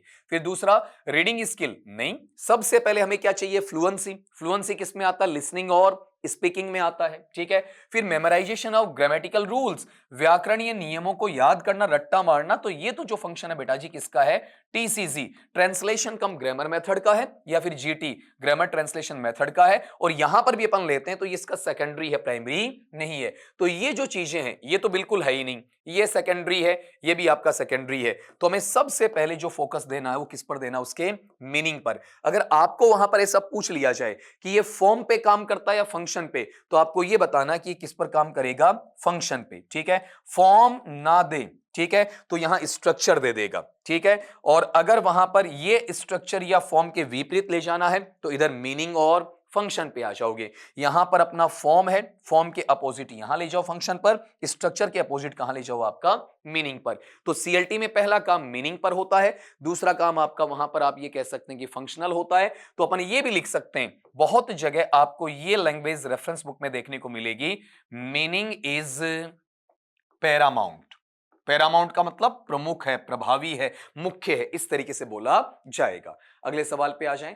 Communicative language teaching stresses, stresses का मतलब आपका बल देती है, जोर वहां पर आपका डालती है, ठीक है। किस पर, द इंटरडिपेंडेंस ऑफ, अंतः निर्भरता है, ठीक है। इंटरडिपेंडेंस का मतलब क्या होता है, अंतः निर्भरता है, किस बात के लिए। तो पहली बात तो बताओ, सीएलटी बना किसके लिए बेटा, आपका वहां पर लैंग्वेज के लिए। तो मतलब ये टर्म तो आपका आना ही आना चाहिए, इसके बगैर तो अपनी बात आगे नहीं बढ़ेगी। तो यहां देखो, लैंग्वेज तो यहां भी है, लैंग्वेज यहां भी है, यहां भी है, यहां भी है, तो ये चीज तो अपन काट नहीं सकते। अब दूसरी बात, कम्युनिकेटिव का जो मेन मकसद है, पिछले में मैंने आपको समझाया, इसका मूल मकसद क्या है, मीनिंग है, फंक्शन है, किसके माध्यम से, कम्युनिकेशन के माध्यम से है। तो ये बाकी चीजें आप यहां से हटा सकते हो, ठीक है। ये वाली साइकोलॉजी, एएलएम, ऑडियोलिंगुअल मेथड वाला आवश्यकता नहीं मुझे। आपका बिहेवियर इसी से जुड़ा है। अगर मैं यहां पर आपका ब्रिटिश स्पेलिंग लिखूंगा, तो यहां पर ये इतना सा जोड़ दूंगा, इसके अंदर कौन सा, यू वाला जोड़ दूंगा, इसकी आवश्यकता मुझे वहां पर नहीं है। अब इस टर्म पे आ जाओ, नॉलेज तो किसके लिए, केवल और केवल फैक्ट के लिए, आपका वहां पर आपके फंक्शन का नहीं है, बल्कि फॉर्म का है, स्ट्रक्चर का है, वो भी मुझे नहीं चाहिए। मोटा मोटा जो काम है वो किसका, इसमें लैंग्वेज के साथ में मुझे कम्युनिकेशन, लिसनिंग, स्पीकिंग, और साथ में फ्लुएंसी, धारा प्रवाहिता, साथ में मेरा वहां पर क्या है, मीनिंग है, साथ में मेरा फंक्शन है, ये होना चाहिए। देखो इसके क्वेश्चन के अंदर ही सब कुछ छिपा हुआ है। लैंग्वेज और कम्युनिकेटिव से क्या निकाल लो, आपका कम्युनिकेशन निकाल लो। अगले सवाल पे आ जाओ, क्वेश्चन नंबर 59 वाला देखिएगा जरा। 59 में अगला क्या कहना चाह रहा है, सुनना जरा। What does linguistic competence refer to, कि अपने पास में लिंग्विस्टिक जो कॉम्पिटेंस, देखो अभी भी मैंने बोला, आप अगर मेरे दिए हुए किसी नॉलेजेबल थिंग की तरफ थोड़ा सा भी डेप्थ में चले गए ना बेटा, थोड़ा सरफिशियल नहीं कहूंगा, थोड़ा सा डेप्थ में जाओगे, सारी चीज कवर कर पाओगे। मैंने क्या बोला, लिंग्विस्टिक कॉम्पिटेंस क्या देता है, एक्यूरेसी देता है, किसकी तरफ आता है, ग्रामर की तरफ आता है, ठीक है। यही तो चीज बोली ना आपकी। तो लिंग्विस्टिक कॉम्पिटेंस के बारे में अगले ने सवाल आपसे पूछ लिया। अगले ने यह कहा कि लिंग्विस्टिक कॉम्पिटेंस या भाषाई दक्षता या प्रवीणता या कुशलता है, उसके अंदर क्या शामिल होता है। तो आप ये बताओ, कम्युनिकेशन, नॉलेज ऑफ ग्रामर, व्याकरण का संप्रेषणीय ज्ञान, हाँ, लगता है कि होता है। Communication knowledge of vocabulary, vocabulary कहीं ना कहीं थोड़ा सा इसके साथ जुड़ती है ना। Capability of knowledge, capability of knowledge का मतलब आपके ज्ञान की क्षमता। तो ज्ञान की क्षमता में अब क्या क्या आ गया, वैरायटी आ गई, तो ये अपने आप में बहुत बड़ा वाइडर सेंस है। लेकिन जो लिंग्विस्टिक है ना, वो अपने आप में वाइडर सेंस नहीं है, ये एक पक्ष को बताएगा। अब बताओ, इसमें केवल ग्रामर होना चाहिए क्या? नहीं। केवल वोकेबलरी होना चाहिए क्या? नहीं। जब आप लिंग्विस्टिक कॉम्पिटेंस लेते हैं तो इसमें एक चीज नहीं आती, बल्कि दोनों चीजें वहां पर शामिल होती हैं। ये कहने को आधा सही, ये कहने को आधा सही, तो कंप्लीट सही तो नहीं है ना। इन दोनों का कॉम्बिनेशन मुझे लेना है, और वो कौन सा है? Communication knowledge of grammar and vocabulary. ज्यादा बेटर वहां पर ये होता है कि हम यहां पर क्या कर दें, कम्युनिकेशन की बजाय क्या लिख दें, इसे आपका communicative knowledge of grammar and vocabulary का सेंस वहां पर आपका दे सकते हैं। ठीक है, अब इसको एक बार पढ़िएगा जरा। यहां पर अगले ने बोला क्या है, कैपेबिलिटी ऑफ नॉलेज, मतलब ज्ञान की क्षमता, ज्ञान की समर्थता। तो ये एक आपकी क्वांटिटी को, मात्रा को शो करने वाला है, ना कि वहां पर कम्युनिकेशन को शो करने वाला है, जिसका वहां पर उस कॉम्पिटेंस के साथ में कोई रिलेशन नहीं होता है। तो ये बिल्कुल कटा कटा सा ऑप्शन रहता है, जिसका इसके साथ में कोई लिंकेज नहीं है। लिंकेज वहां पर आप देख रहे हैं, कम्युनिकेशन कम्युनिकेशन कम्युनिकेशन, या कम्युनिकेटिव कम्युनिकेटिव, फिर नॉलेज नॉलेज नॉलेज। ठीक है, एक जगह खाली ग्रामर, एक जगह खाली वोकैबुलरी, अब एक जगह दोनों को मिला कर दिया गया। नेक्स्ट क्वेश्चन पे आए, सवाल नंबर आपका 60 है। Which one of the following, निम्नांकित में से कौन सा ऐसा है जो कि बिल्कुल ट्रू या फिर सच माना जाता है अबाउट कम्युनिकेटिव लैंग्वेज टीचिंग? किसके बारे में? आपका कम्युनिकेटिव लैंग्वेज टीचिंग के बारे में कौन सी चीज वहां पर सही है? तो आप ये गौर करो, सीएलटी है। सीएलटी के अंदर सबसे ज्यादा फोकस किसको मिलता है? लर्नर को मिलता है। जिसे थोड़ी देर पहले आपने बेटा एक सवाल निकाला और उस क्वेश्चन के अंदर आपने गौर किया हो, इसका जो मोटा फोकस है ना, वो मोटा फोकस किस पर है बताओ? आपका वहां पर बच्चे के ऊपर है। बच्चा है, बच्चा इसके अंदर सबसे बेटर माना जाता है। बच्चे के अकॉर्डिंग वहां पर आपका सब काम किया जाता है। देखो ये सवाल निकाला कौन सा, determine the language needs of the learner. सब कुछ तामझाम किसके लिए? आपका लर्नर के लिए वहां पर काउंट किया जाता है। अब इस सवाल पे आप आ जाएं, दिस अप्रोच, ये जो अपने आप में क्या है? उपागम है आपका। ठीक है, ये जो आपका वहां पर एक विशेष प्रकार का टेक्निक है, इसमें मैक्सिमम पार्टिसिपेशन, मतलब ज्यादा से ज्यादा भागीदारी होनी चाहिए किसकी? स्टूडेंट्स की। तो ये मैंने पहले भी बोला कि सीएलटी के अंदर मोर देन 90% एक्टिविज्म किसका मिलेगा? आपका लर्नर्स का मिलेगा। टीचर वहां लगभग लगभग पैसिव सा हो जाता है, गाइड होता है, काउंसलर होता है, एक मैनेजर होता है, एक आपका को कम्युनिकेटर होता है, एक क्लास का मॉनिटर होता है आपका, या फिर आपका क्लास का फैसिलिटेटर होता है, आपका क्लास को मैनेज करने वाला होता है। ये खाली उसका काम है। मेन काम किसका होता है? स्टूडेंट्स का। बिल्कुल है। इट फोकसेस ऑन एनालिसिस, ये उस विश्लेषण पर ध्यान केंद्रित करवाता है जहां पर जो ग्रामर या व्याकरण है किसकी बताओ? आपका लैंग्वेज की, भाषा की, rather than communicative use of the language. भाषा के संप्रेषण या प्रयोग के खिलाफ कभी नहीं, ऐसा कभी नहीं बोलेगा। भाषा का संप्रेषण ये जो प्रयोग है ना, उसके खिलाफ नहीं जाएगा, उसके लिए सहयोगात्मक प्रवृत्ति रखेगा। और ये तो अपर मोस्ट है, ये तो प्रायर है, इसकी प्रायोरिटी दी जाएगी, इसे प्रेसिडेंस में रखा जाएगा। यहां पर ये बात ग्रामर वाला तो सेकेंडरी है। तो ये कथन तो सरासर आपका गलत हो जाता है। Form and structures are prior to meaning according to the approach, कि जो आपका फॉर्म है, स्ट्रक्चर है, वो प्रमुख होते हैं बजाय किसके? मीनिंग के। अभी क्या सीखा था? मीनिंग पैरामाउंट है, फॉर्म और स्ट्रक्चर क्या है? सेकेंडरी है, वो पैरामाउंट नहीं है। तो उल्टा लिख दिया। जब मेरे पास में दो चीजें कट गई, ये कट गया, ये कट गया, तो ऑल ऑफ द अबव का कोई सेंस नहीं है। तो अपने पास में आंसरेबल सिचुएशन क्या रहेगी बेटा? ये रहेगी कि this approach needs maximum participation of the students. ये चीज वहां पर देखने को मिलेगी। ठीक है, अगले सवाल की तरफ आ जाएं। क्वेश्चन नंबर आपका 61। अब सवाल लेंथी जरूर लग रहे हैं, लेकिन टिपिकल बिल्कुल भी या फिर डिफिकल्ट बिल्कुल भी नहीं है आपका। सुनना जरा, Which one of the following options is incorrect about CLT? निम्नांकित में से कौन सा कथन ऐसा है जो कि CLT या कम्युनिकेटिव लैंग्वेज टीचिंग है उसके बारे में सही नहीं है? वहां पर आपका इनकरेक्ट है। तो पहला पढ़ते हैं, the target language is exclusively used to maintain a cultural island in the classroom. यहां पर कक्षा कक्ष होता है, कक्षा कक्ष के अंदर आप टारगेट लैंग्वेज है या फिर आपका दूसरी भाषा या अंग्रेजी भाषा है, उसको विशेष तौर पर काम में लेते हैं, उसका सिनारियो, उसका डेकोरम बनाए रखते हैं आपका, ताकि वहां पर जो आपका टारगेट लैंग्वेज के प्रति आपका कल्चरल आइडेंटिफिकेशन वो आराम से हो सके। हां, जरूरत पड़े तो कभी कभार आपका कोई इक्का दुक्का मैनर में मदर टंग काम में आ सकता है, लेकिन मेनली कौन सा काम आएगा? आपका टारगेट लैंग्वेज। तो ये कथन तो इससे जुड़ा हुआ आपका वहां पर। दूसरी बात, जो इसमें व्याकरण है, ग्रामर है, वो कैसा पढ़ाया जाता है? इंडक्टिवली पढ़ाया जाता है। इंडक्टिवली का मतलब आगमनात्मक तरीके से, उदाहरण से नियम की तरफ, मतलब एग्जाम्पल टू रूल की तरफ, जहां पर जो आपके लर्नर्स हैं, जहां पर जो आपके अधिगम करता है ना, उन्हें उत्साहित किया जाता है। किस लिए? वहां पर उनका खुद का जनरलाइजेशन, उनका खुद का सामान्यीकरण करने के लिए अबाउट द ग्रामर रूल्स, व्याकरण के नियमों के बारे में, व्याकरण के नियमों के तहत उन चीजों को आगे बढ़ाया जाता है। तो यहां गौर करो, इंडक्टिवली होता है, इसमें ग्रामर को डिडक्टिवली नहीं पढ़ाया जाता है, नियम से उदाहरण नहीं पढ़ाया जाता है, इसे निगमनात्मक नहीं पढ़ाया जाता है, इसे उदाहरण से नियम या एग्जाम्पल टू रूल या आगमनात्मक आधार पर पढ़ाया जाता है। यह भी इसमें होता है। फिर द एम्फेसिस मतलब जोर डाला जाता है किस बात पर? मास्टरी, उस कुशलता, उस दक्षता, उस प्रवीणता, उस विशेषज्ञता पर जो लैंग्वेज की फॉर्म्स हैं, भाषा के रूप हैं, भाषा के स्ट्रक्चर हैं, रेदर देन, बजाय किस चीज के? उस प्रोसेस या उस प्रक्रिया के जो किसकी? बताओ आपका कम्युनिकेशन या संप्रेषण की। यहां गौर करना, इसमें अपरमोस्ट कम्युनिकेशन है, सबसे बड़ी चीज इसमें कम्युनिकेशन है। ये जो मास्टरी ऑफ लैंग्वेज फॉर्म्स और स्ट्रक्चर्स है ना, ये सेकेंडरी होता है। तो ये कथन यहां पर सरासर गलत है। ये कम्युनिकेशन फर्स्ट है, आपका फ्लुएंसी फर्स्ट है, एक्यूरेसी सेकंड है। Both accuracy and fluency is, यहां पर गौर करना, ये चीज क्या लगेगी? Are evaluated by the teacher. दोनों चीजें, जहां पर इसमें शुद्धता भी है, इसमें धारा प्रवाहिता भी है, इसे टीचर के द्वारा मूल्यांकित किया जाता है, टीचर के द्वारा वहां पर इस चीज का आकलन किया जाता है। तो पहले इसमें फ्लुएंसी आ जाएगी, फ्लुएंसी के बाद इसमें एक्यूरेसी आएगी, तो ये चीज भी इसमें क्या है? आपका करेक्ट है। तो अब आप उल्टा लेकर चलिए, यहां पर कौन सी बात कि हमें क्या पूछा है? इनकरेक्ट पूछा है। तो जहां पर जो करेक्ट है ना, ठीक है, उसको यहां से आप उल्टा काटते चलें। ये करेक्ट है, ये करेक्ट है आपका, ये करेक्ट है। इनकरेक्ट बताओ कौन सा इसके अंदर? आपका ये वाला, जिसमें क्या लिखा कि जो लैंग्वेज की मास्टरी है, फॉर्म की मास्टरी है, स्ट्रक्चर की मास्टरी है, उस पर इंफेसिस डाला जाता है, बिल्कुल भी डाला नहीं जाता है। अगली बात पे आ जाएं, 62 वाले पे। अगला सवाल है, वाइल यूजिंग द अप्रोच, इस उपागम का प्रयोग करते हुए, किसका? अब कम्युनिकेटिव लैंग्वेज टीचिंग सीएलटी का, जो बच्चे के द्वारा की जाने वाली एरर्स होती हैं, त्रुटियां होती हैं, गलतियां होती हैं, उनको क्या किया जाता है? बताओ। वांटेड, उसकी डिमांड की जाती है कि बेटा तुम गलती करो? नहीं ना।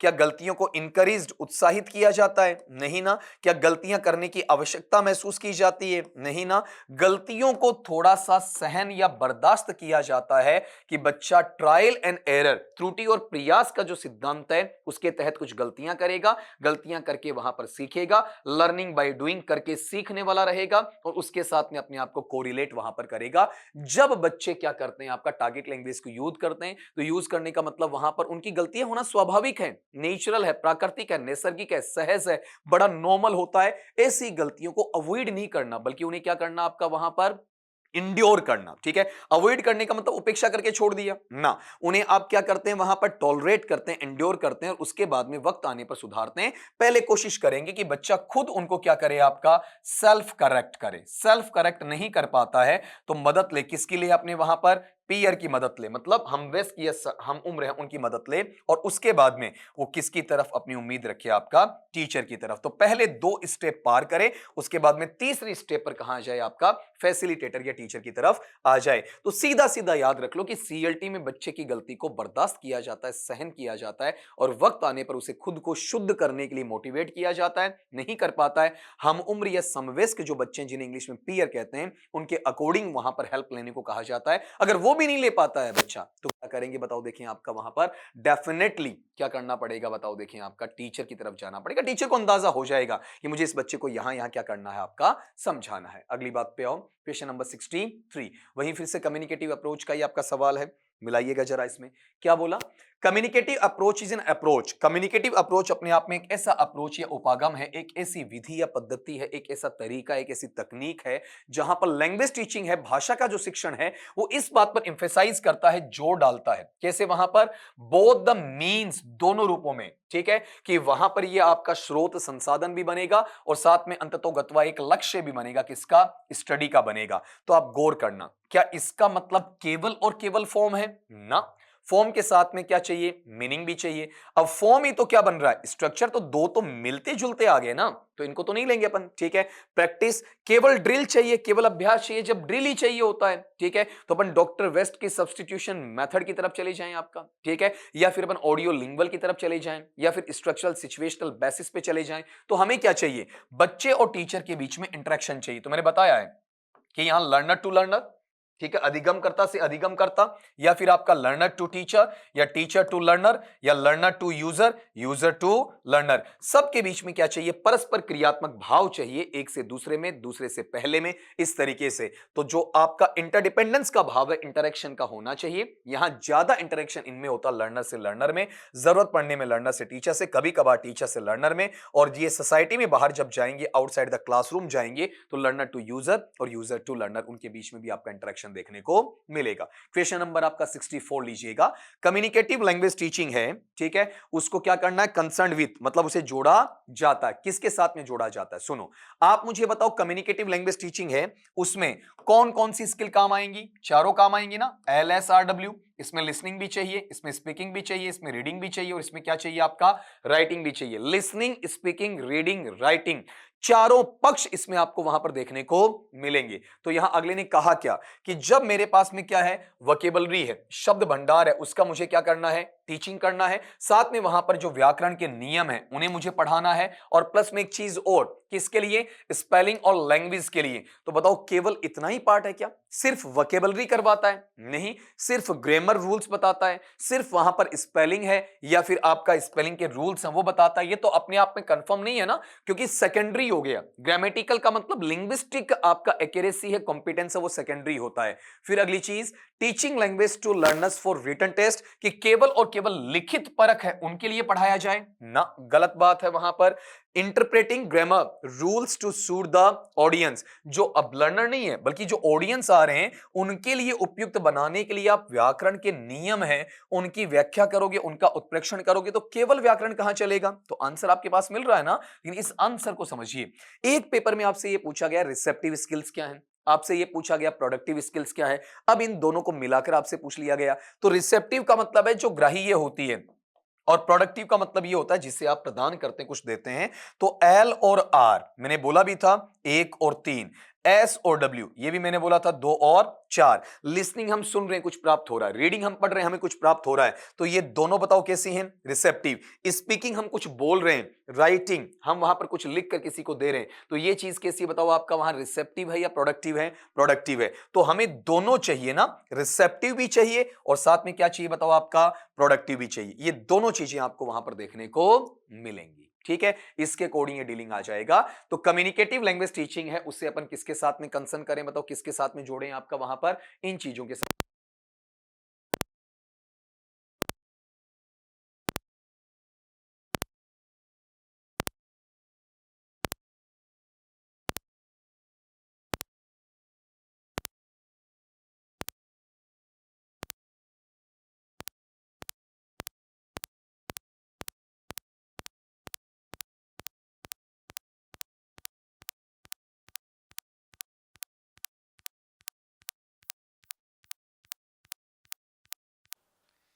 ये अगला सवाल आपके लिए, देखो इसमें which one of the following is not a feature of CLT, निम्नांकित में से सीएलटी है उसकी कौन सी विशेषता वहां पर नहीं है, ठीक है। तो इसमें चेक करिएगा अपने क्वेश्चन नंबर 65 के अंदर, देखिए जरा कि डिस्कोर्स कॉम्पिटेंस। तो बेटा डिस्कोर्स का मतलब क्या होता है, जहां पर चीजों में आप क्या करते हो, डायलॉग करते हो, ठीक है, जहां पर चीजों में आप आपस में बात करते हो, जिसे दूसरे मैनर में अगर मैं बोलना चाहूं तो बेटा इसे क्या कहा जाएगा, जब आप चीजों के लिए क्या करते हो, कम्युनिकेशन करते हो, मतलब संप्रेषण की बात वहां पर रखते हो, ठीक है। दूसरी बात ये तो होता है इसमें डिस्कोर्स वाला, तो कॉम्पिटेंस आते हैं, सोशियो लिंग्विस्टिक आता है, ठीक है, कम्युनिकेटिव आता है, लिंग्विस्टिक आता है आपका वहां पर, ठीक है, डिस्कोर्स कॉम्पिटेंस आता है, स्ट्रेटेजिक आता है, ये 4 से 5 नाम मैंने आपको बता रखे हैं। फिर use of drills as structural patterns, यहां पर वो अभ्यास चले, वो प्रैक्टिस चले जो किसकी है, संरचनाओं के आधार पर है, नहीं, ये वहां पर इसमें इसका फीचर नहीं कहा जा सकता है। दूसरा, जब इंफॉर्मेशन गैप आता है, सूचनाओं के बीच में क्या आता है, अंतराल आता है, ठीक है, और वहां पर उस गैप को तुम्हें भरने के लिए कहा जाता है। तो बिल्कुल गैप तो खत्म करने का काम इसमें होता ही होता है। मतलब गैप खत्म करेंगे तभी तो इंटरेक्शन बढ़ेगा, तभी तो बच्चा एक्टिव होगा। आपका पैसिव लर्नर की बजाय एक्टिव लर्नर माना जाएगा। ओपिनियन शेयरिंग, बच्चा अपनी अवधारणा को क्या करेगा, दूसरे बच्चे के साथ, टीचर के साथ में, सोसाइटी में, बाहर किसी यूजर के सामने शेयर करेगा, बिल्कुल करेगा। तो ये तीन चीजें वहां पर होती हैं। डिस्कोर्स कॉम्पिटेंस होता है, इंफॉर्मेशन गैप एक्टिविटी होती है, ओपिनियन का शेयरिंग होता है, लेकिन क्या नहीं होता है आपका वहां पर, केवल और केवल स्ट्रक्चरल पैटर्न्स हैं और साथ में ड्रिलिंग है। वो ऐसा एकमात्र आधार नहीं है, इसका एक साइड का फैक्टर है, मुख्य पक्ष वहां पर नहीं है। सवाल नंबर 66 लीजिएगा। विच of the following is a common challenge, निम्नांकित में से कौन सा आपका सामान्य चुनौती है फेस्ड बाय मल्टीलिंगुअल इंडिविजुअल्स, जिसे वहां पर बहुभाषाई जो आपके इंडिविजुअल्स हैं ना, ठीक है, बहुभाषिकता को काम में लेने वाले जो व्यक्ति विशेष हैं, चाहे टीचर्स हैं चाहे वो लर्नर्स हैं, उनके लिए एक सामान्य चैलेंज वहां पर रखा जाता है। तो ऐसा कौन सा पार्ट आएगा बताओ, देखें उसमें वन बाय वन देखते हैं अपन।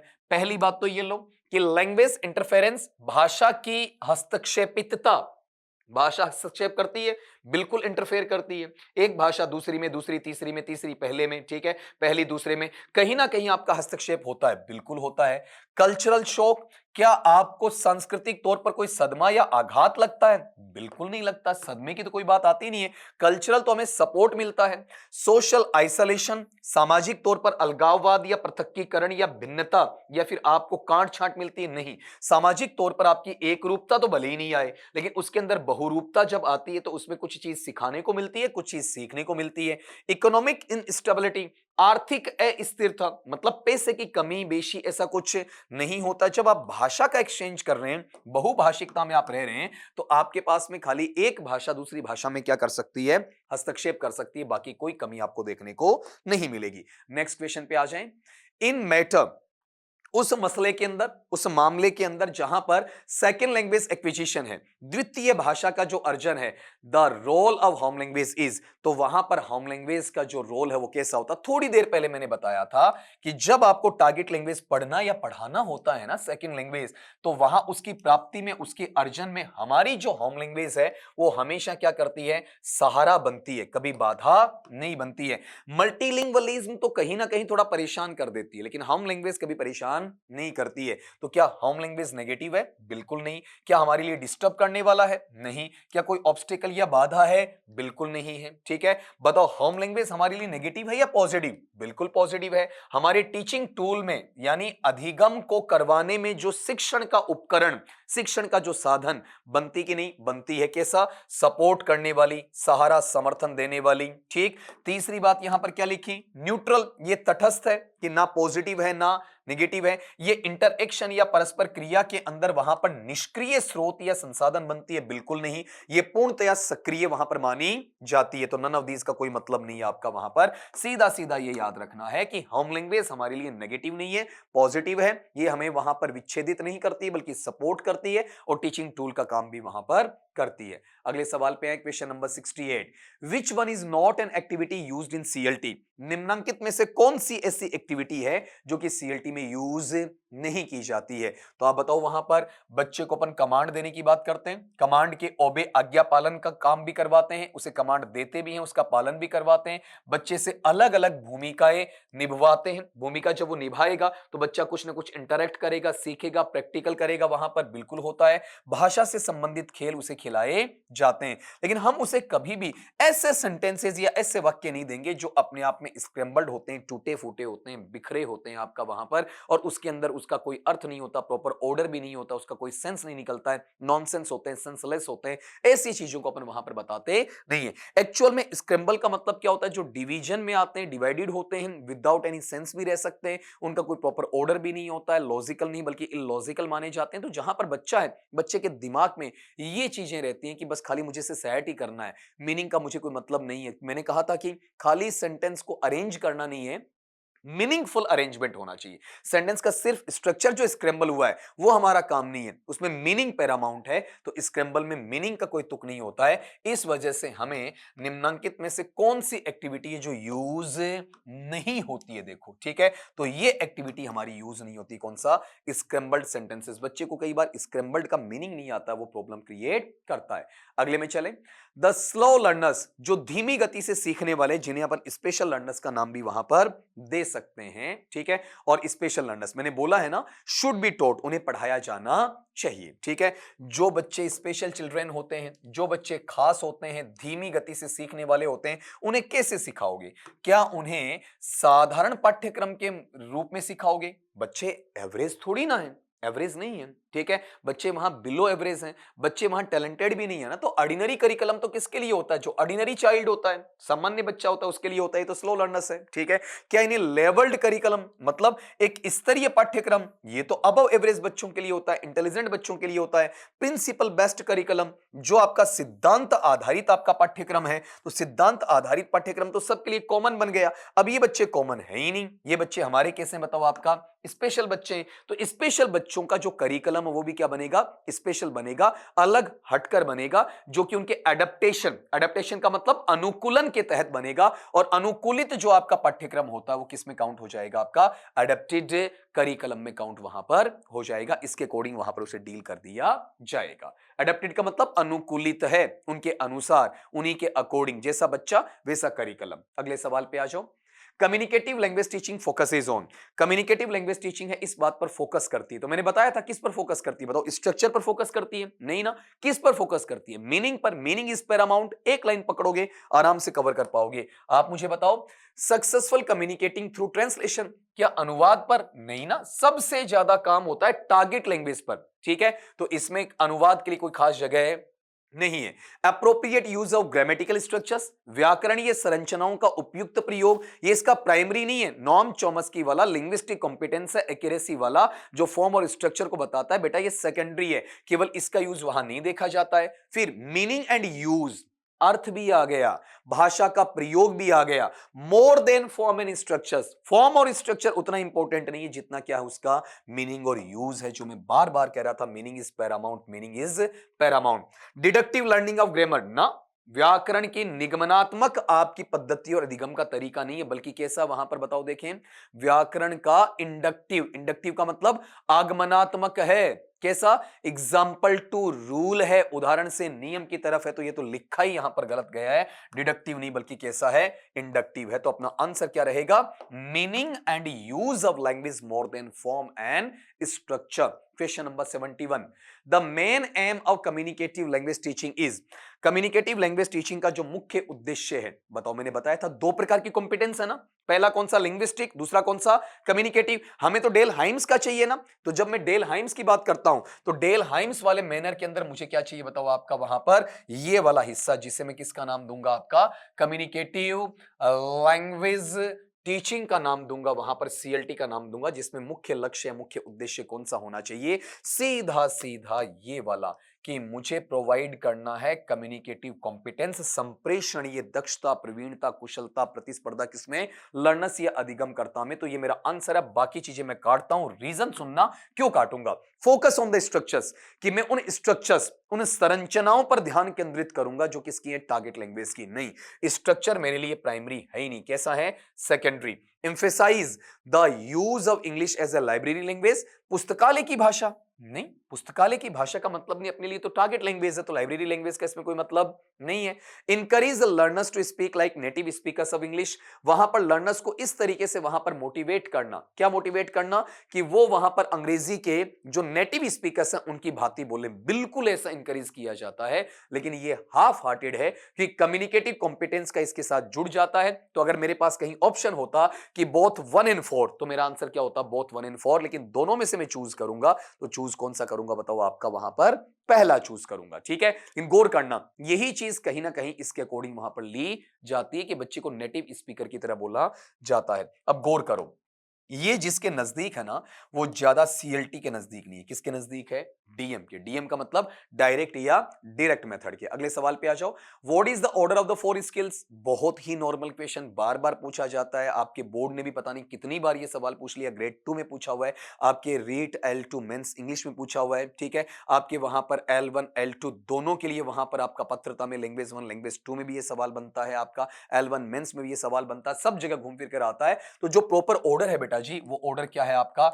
LSRW है, लिसनिंग, स्पीकिंग, रीडिंग और राइटिंग। तो यहां से हटाते चलो, लिसनिंग यहां है, शुरू में राइटिंग नहीं आ सकता, ठीक है। लिसनिंग के बाद में आपका स्पीकिंग आना चाहिए, तो यहां पर रीडिंग नहीं आ सकता, ठीक है। उसके बाद में बताओ यहां पर अपने पास में क्या है? लिसनिंग, स्पीकिंग और फिर रीडिंग, राइटिंग है, तो हाँ बताओ यहां राइटिंग भी आपका नहीं आ सकता। ये चीज कट जाएगी। एक बार इसे बोल लेना, ऐसे आसान सवाल हैं वो भरने में गलत हो जाते। ओमार शीट को जब आप फिल करते हो ना, तो उस वक्त वहां पर ध्यान नहीं जाता है, ऐसा लगता है आसान सवाल मुझे आ रहा है, जल्दबाजी में आप गलतियां कर देते हैं। लिसनिंग, स्पीकिंग, रीडिंग और राइटिंग। तो क्वेश्चन नंबर 72 है, 72 में आपका आंसर नंबर 2 का है। क्वेश्चन नंबर 73 पे आ जाओ। What is the term for the ability?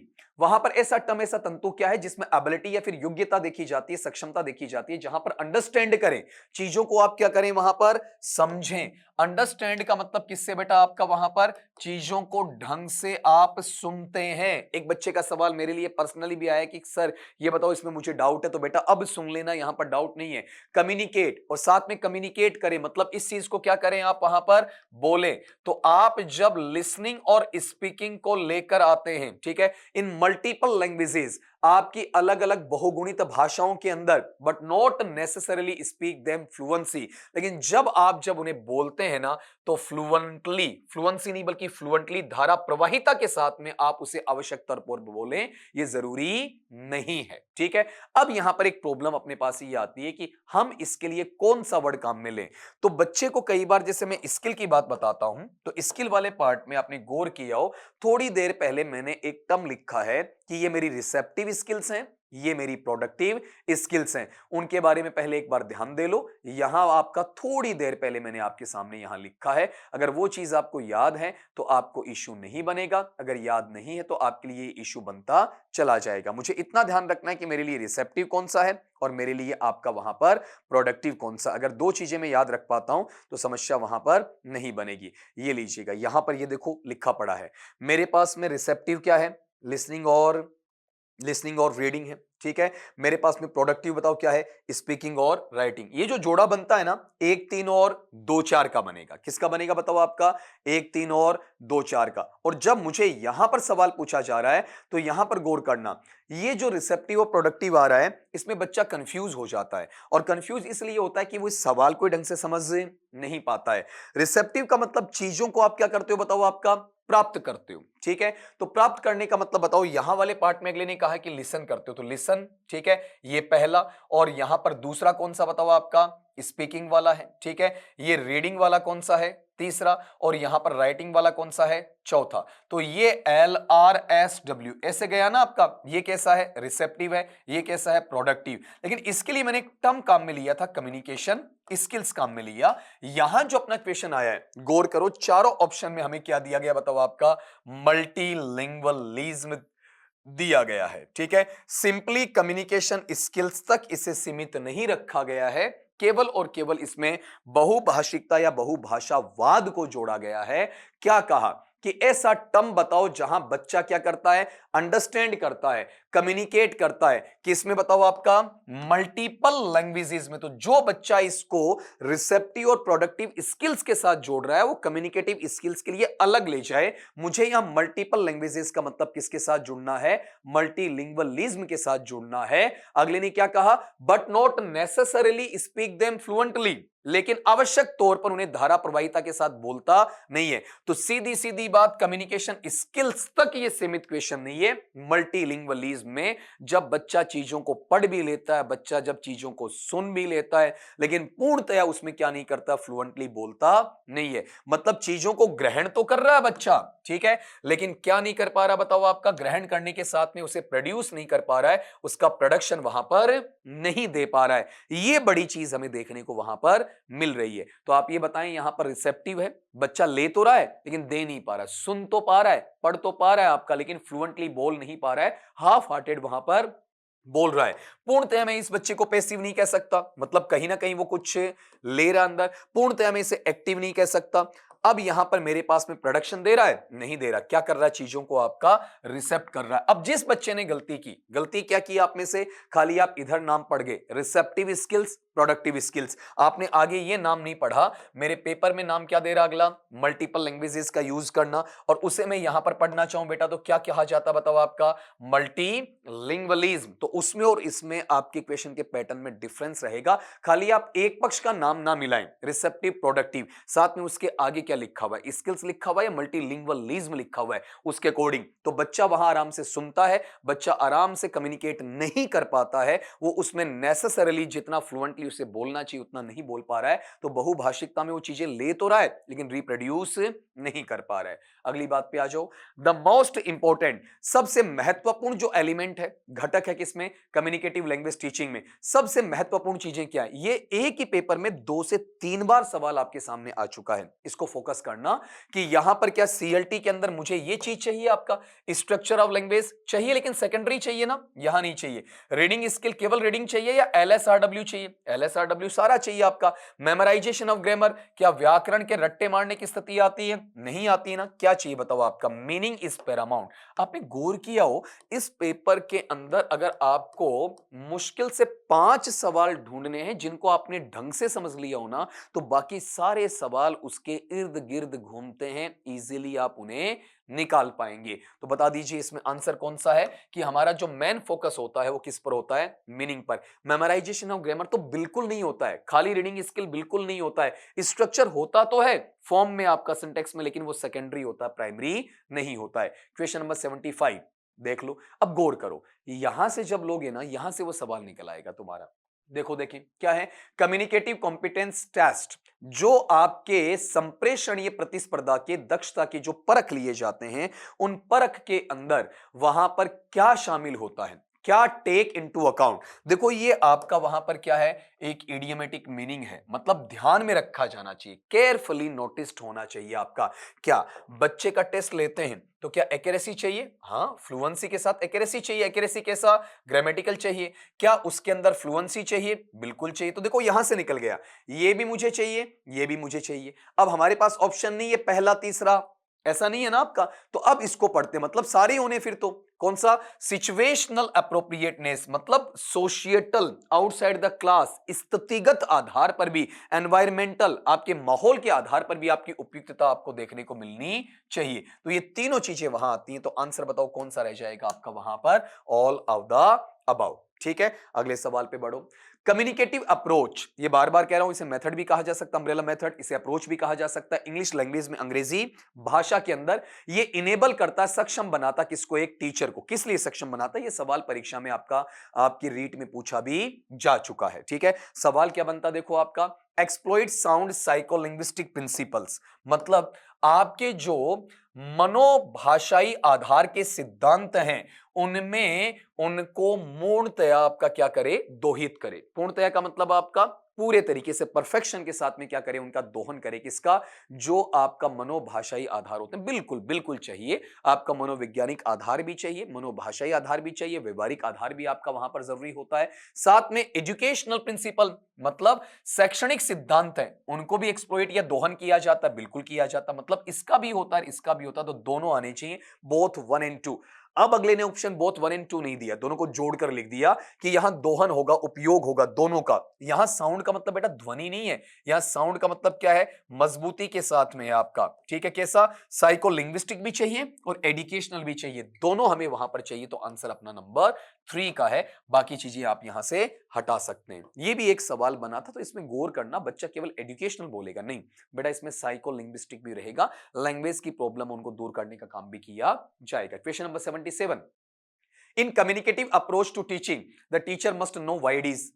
Communicative approach जो टीचिंग के प्रति वहां पर अध्यापक को यह जानना जरूरी है। क्या जानना वहां पर जरूरी है वो समझिएगा। वहां पर आपका अभी भी थोड़ी देर पहले मैंने आपको समझाया पेपर में कि जब बच्चा क्या करता है, एरर्स करता है, स्टूडेंट अपने अलग अलग अटेम्प्ट या प्रयास करते हैं, कब, जो अपने आप को क्या करते हैं बताओ, आपका वहां एक्सप्रेस करते हैं। बेटर देयर सेल्स नहीं है बेटा, आपका बेटर जो वर्ड आएगा ये यहां पर देम सेल्ज रहेगा। यहां भी आप सबसे बेटर क्या बताओ, आपका देम सेल्ज रहेगा। यहां भी सबसे अच्छा बताओ क्या है आपका वहां पर, देम सेल्ज रहेगा। ठीक है, यहां पर भी गौर कर लो, इसके अंदर आपका तीनों के अंदर वो चीज आएगी, तो गौर करो। क्या बच्चा जो एरर करता है, ठीक है, उस एरर को टॉलरेट किया जाए, बाकायदा किया जाए, उसमें सुधार भी किया जाए। अगले पार्ट में क्या लिखा है कि नॉट टू अलाउ, अनुमति नहीं दी जाए बच्चों को कि भैया तुम अपने आप को एक्सप्रेस ही नहीं करोगे, उन्हें अभिव्यक्त करने का मौका नहीं दिया जाए। तो सीएलटी बना किसके लिए, लर्नर सेंटर्ड है, चाइल्ड सेंटर्ड है, बच्चों के लिए तो बना ना आपका वहां पर। नॉट टू टॉलरेट एरर्स, बच्चे जो अपने अटेम्प्ट, अपने प्रयास के अंदर जो एरर या त्रुटि करते हैं उनको बर्दाश्त नहीं किया जाए। क्यों नहीं किया जाए, हर हाल में किया जाए।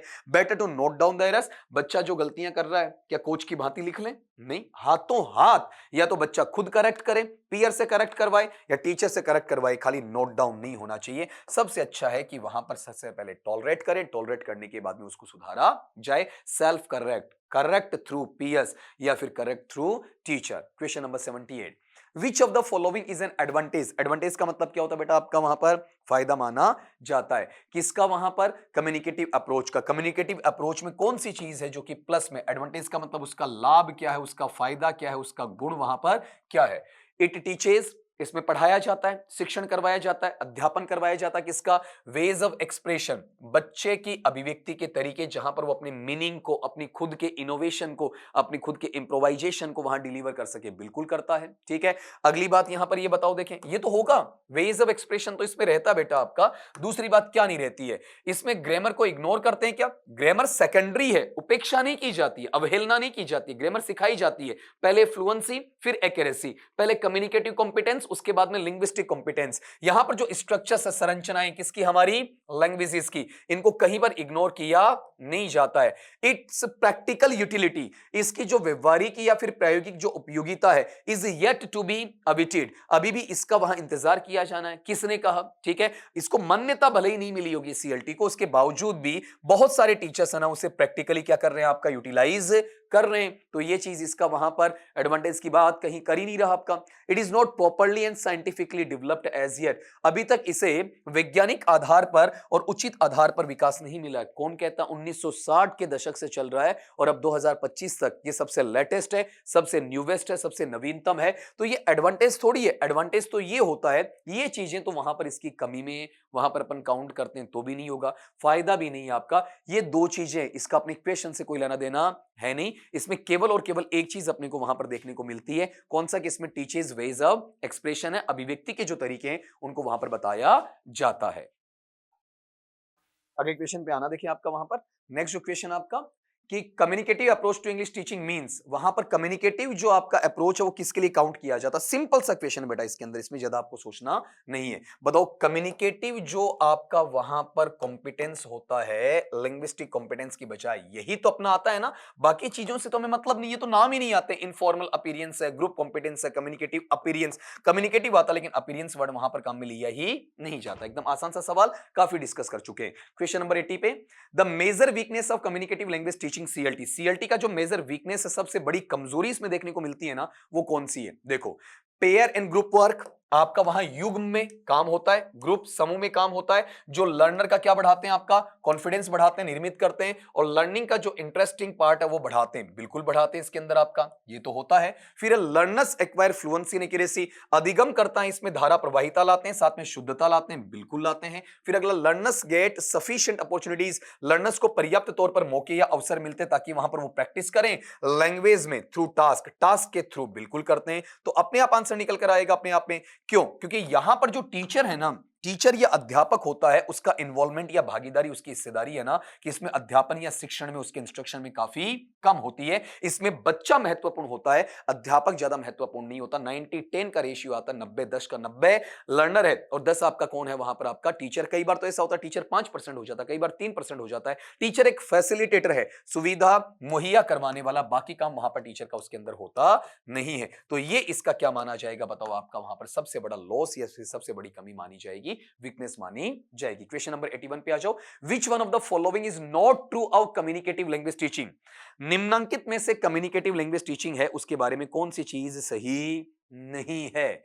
द मोस्ट इंपॉर्टेंट गोल, सबसे महत्वपूर्ण जो आपका लक्ष्य है, ठीक है, किसका? सीएलटी का, वो इनेबल करना, सक्षम करना किसको? लर्नर्स को, कि communicate in the target language, की वो द्वितीय भाषा में इंग्लिश के अंदर बच्चा कम्युनिकेट करे। बिल्कुल, ये क्या है बताओ इसके बारे में? सत्य कथन है। This approach uses A text book, कहां? इस अप्रोच के अंदर टेक्स्ट बुक का यूज होता ही नहीं है, गलत बात है। फिर अगला पार्ट कौन सा आपका? कि लैंग्वेज लर्नर्स इन सीएलटी, सीएलटी में जो आपके लैंग्वेज लर्नर्स होते हैं वो क्या करते हैं? Learn and practice English, English को सीखते भी हैं, अभ्यास भी करते हैं थ्रू इंटरेक्शन, परस्पर क्रिया के माध्यम से विथ वन अनदर, एक दूसरे के साथ में और साथ में आपका टीचर के साथ में, ये देखा जाता है। फिर learners talk about personal experiences, learners वो क्या करते हैं? व्यक्तिगत अनुभव है उनके बारे में बातचीत करते हैं विद पीयर्स, जो हम उम्र हैं या समवयस्क हैं, एंड टीचर्स टीच टॉपिक्स, और जो अध्यापक हैं उन चीजों को पढ़ाते हैं, विच इनकरेज लैंग्वेज स्किल्स, जो कि भाषा के कौशल को उत्साहित करता है, रिलेटेड टू वेरियस सिचुएशंस, जो कि विभिन्न प्रकार की स्थितियों से संबंध रखते हैं। बिल्कुल रखते हैं, तो अपना आंसर आराम से निकल कर आएगा। ये चीज अपने पास में होती है, ये चीज होती है आपका, ये चीज होती है। कौन सी चीज नहीं होती है? कि सीएलटी में टेक्स्ट बुक के लिए कोई जगह नहीं है। अगले सवाल पे 82, व्हाट इज द कॉज, कारण क्या है आपका वहां पर? किसके लिए? फेल्योर, असफलता का, in learning A second language. जब हम सेकेंड लैंग्वेज पढ़ते हैं तो उसमें कौन सा ऐसा कारण है जो कि हमें सीखने में, सिखाने में असफलता का पर्याय बताता है? क्या होम असाइनमेंट? बताओ, देखिए, गृह कार्य देने से सेकेंड लैंग्वेज नहीं सीखते क्या?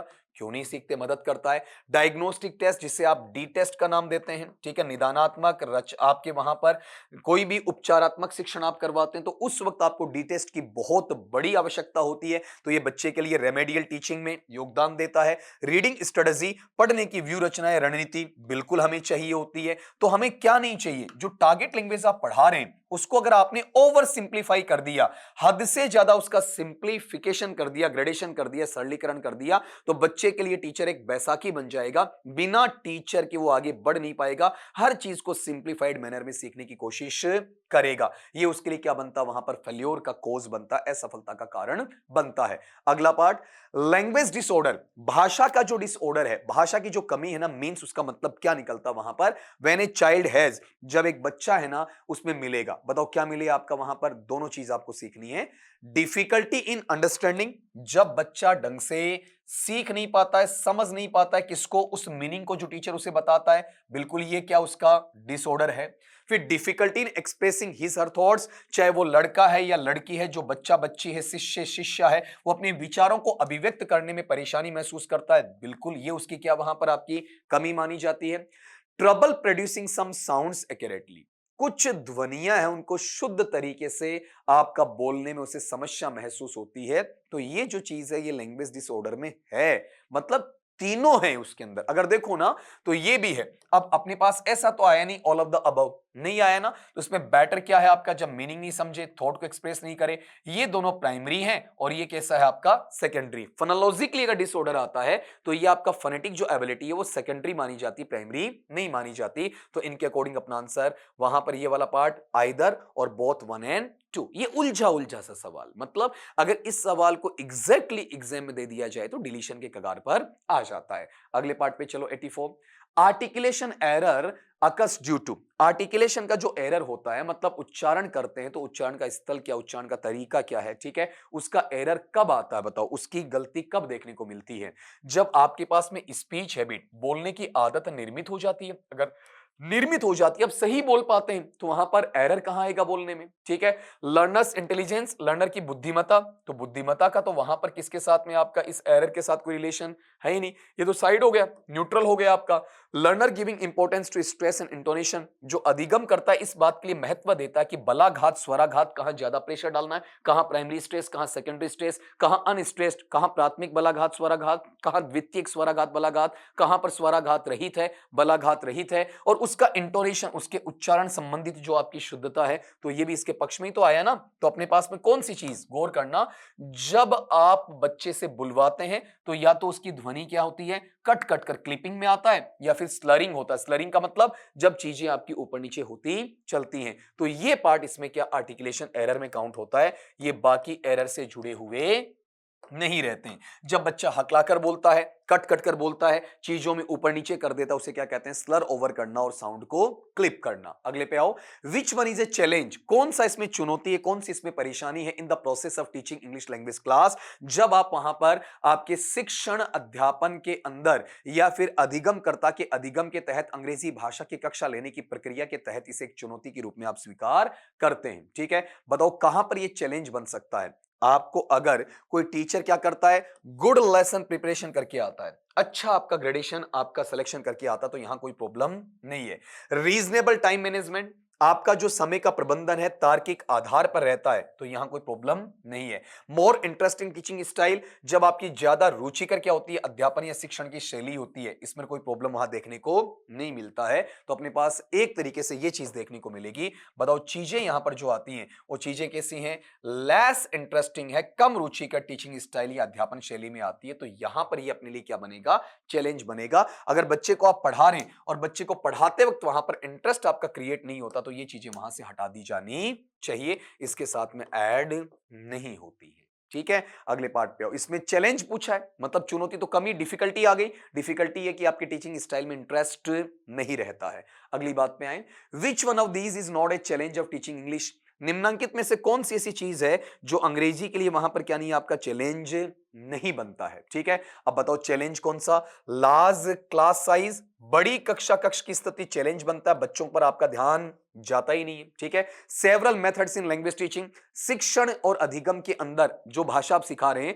तो शिक्षण अधिगम प्रक्रिया के अंदर आपकी मेथड एक से ज्यादा काम आती है, ये भी क्या बनता है, आपका चैलेंज बनता है। कौन सा चैलेंज नहीं बनेगा, जब आप लैंग्वेज टीचिंग करवाते हैं, तो लैंग्वेज टीचिंग में जो आपका गोल या लक्ष्य है वो डिटरमाइनिंग, डिटरमाइनिंग का मतलब आपका वहां दृढ़ निश्चित भाव को दर्शाने वाला होता है। तो अगर आप अपनी जगह डिटर्मिनेशन के साथ में डिटरमिन्ड वे के साथ आगे बढ़ते हैं, तो ये आपका पॉजिटिव होता है, आपका चैलेंज नहीं होता, डिफिकल्टी नहीं आती है। अगले सवाल पर, विच ऑफ द फॉलोइंग, थोड़ा सा फास्ट हो बेटा, कि सवाल ज्यादा करवाने, एग्जामिनेशन नजदीक है, तो जितना तेज पढ़ सकें, जितना ज्यादा पढ़ सकें उतना कम है आपका। अगर आपको स्पीड मेरी ज्यादा लगती है तो आप थोड़ा सा उसे बीच में क्या कर लें, आपका पॉज भी कर सकते हैं, या फिर अपनी स्पीड को क्या कर सकते हैं, आपका स्लो कर सकते हैं। विच of the following is not true, निम्नांकित में से कौन सी चीज ऐसी है जो कि आपकी सही या सच नहीं है, किसके बारे में, जहां पर आप फर्स्ट लैंग्वेज या प्राथमिक भाषा का एक्विजिशन या अर्जन की बात वहां पर करते हैं, कौन सी चीज इसमें सही नहीं है, नॉट ट्रू है।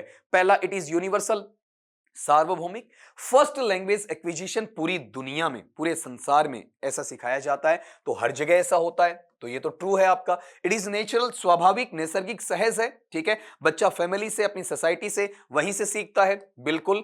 It does not require formal instruction और इट रिक्वायर्स फॉर्मल इंस्ट्रक्शन। अब गौर करो, फॉर्मल का मतलब क्या होता है, औपचारिक होता है। औपचारिक का मतलब नियमबद्ध तरीके से, उसके लिए स्कूल भी होना चाहिए, उसके लिए टीचर भी होना चाहिए, उसके लिए सिलेबस भी होना चाहिए, उसके लिए फॉर्मेटिव, समेटिव, योगात्मक, रचनात्मक ऐसे परीक्षण भी वहां पर होने चाहिए। इस तरीके से ये सारी चीजें वहां पर डीलिंग में आती रहती हैं, उनके अकॉर्डिंग वहां पर डील किया जाता है। तो क्या इसमें फॉर्मल इंस्ट्रक्शन की आवश्यकता होती है, औपचारिक की, या फिर इसकी आवश्यकता नहीं होती? सवाल तो इसके ऑप्शन को देखकर आराम से परख में आपका आ ही जाता कि कौन सा पार्ट वहां पर आपका होना चाहिए। इस वाले पार्ट में जब आप पढ़ते हो ना, तो इसके सेंस को आप जरा एक बार परखना, कौन सा, कि इसे फॉर्मल इंस्ट्रक्शन चाहिए क्या, ये अनौपचारिक होती है, अपने आप माहौल से सीखी जाती है, तो इसे फॉर्मल इंस्ट्रक्शन की कहीं कोई आवश्यकता नहीं होती है। तो इसमें अगले ने पूछा क्या कि कौन सी चीज सही नहीं है, इसे फॉर्मल की आवश्यकता नहीं होती है, किसकी आवश्यकता होती है, बताओ आपका इनफॉर्मल की। इसमें टीचर, स्कूल ऐसी कोई आवश्यकता वहां पर नहीं होती है। अगला,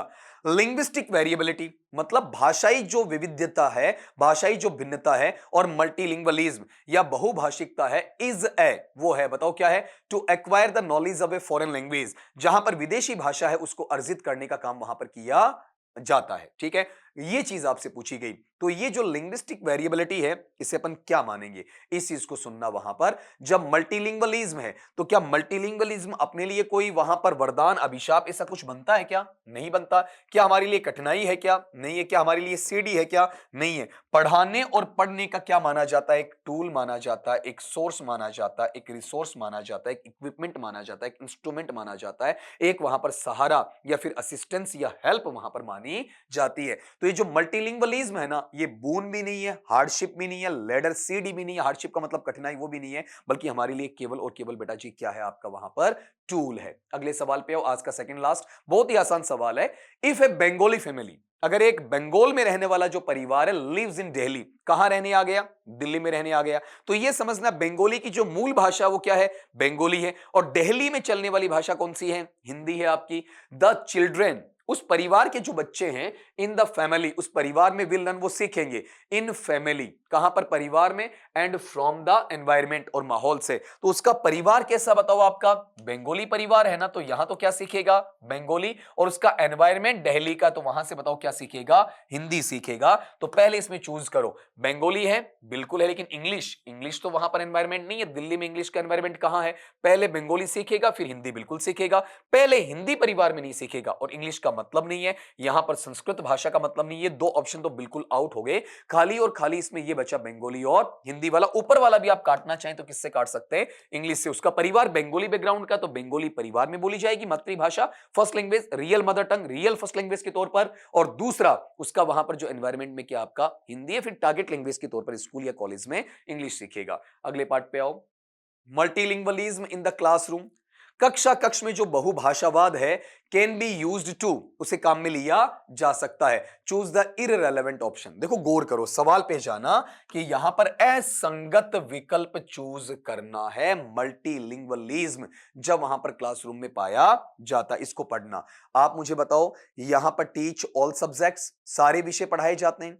teach about diverse cultural groups, अलग अलग जो सांस्कृतिक आपके समूह हैं, ठीक है, उनको पढ़ाने के लिए काम में लिया जाता है। टीच ओनली लैंग्वेजेस, केवल भाषाओं के लिए काम में आता है। या teach the lesson of equality between cultures, जो आपकी संस्कृतियां हैं उनके मध्य समानता का पाठ पढ़ाया जाता है। बहुत अच्छा सवाल कहूंगा इस पेपर का, दूसरा अच्छा सवाल जिस पर आपको फोकस करना है।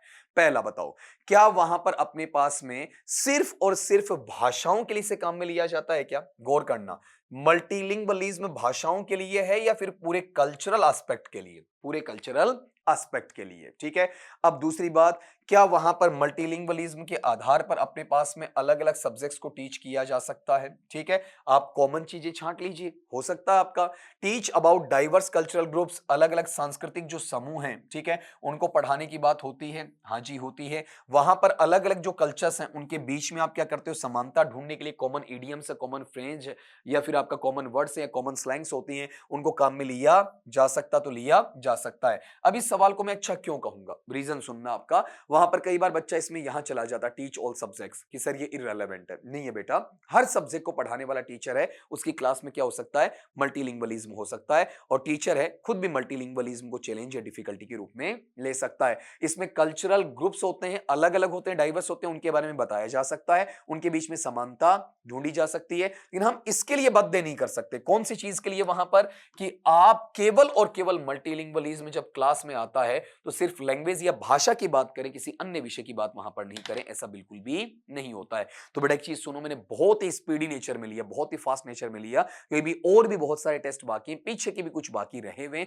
उनको भी मुझे आपका फरवरी के लास्ट वीक या फिर आपकी एग्जामिनेशन से पहले सोल्व करवाना है। तो वीडियोस देखते जाइए, अपना मैटर, अपना ज्ञान बढ़ाते जाइए, बच्चों के साथ में शेयर करते जाइए, और इंतजार करिए अगले वीडियो का। जब तक अगर वो अपलोड नहीं होता तब तक पीछे वाले वीडियो से आप उसे रिवाइज करते चलिए। एक एक चीज जल्दी आपकी प्लेलिस्ट भी हम बना देंगे, तो उसके बाद में आपको तकलीफ नहीं आएगी कि रीट पात्रता के लिए कौन से हैं, आपका ग्रेड 2 के लिए कौन से हैं, ग्रेड 1 के लिए कौन से हैं, मिसलेनियस या जनरल वीडियोस आपके वहां पर कौन से हैं। तो अब बिना वक्त जाए कि मैं आपसे अलविदा लेता हूं। आप भी पढ़िए, स्वस्थ रहिए, मस्त रहिए। मिलता हूं अगले वीडियो में नए मैटर के साथ में। तब तक के लिए सभी दोस्तों को मेरी तरफ से शब्बा खैर।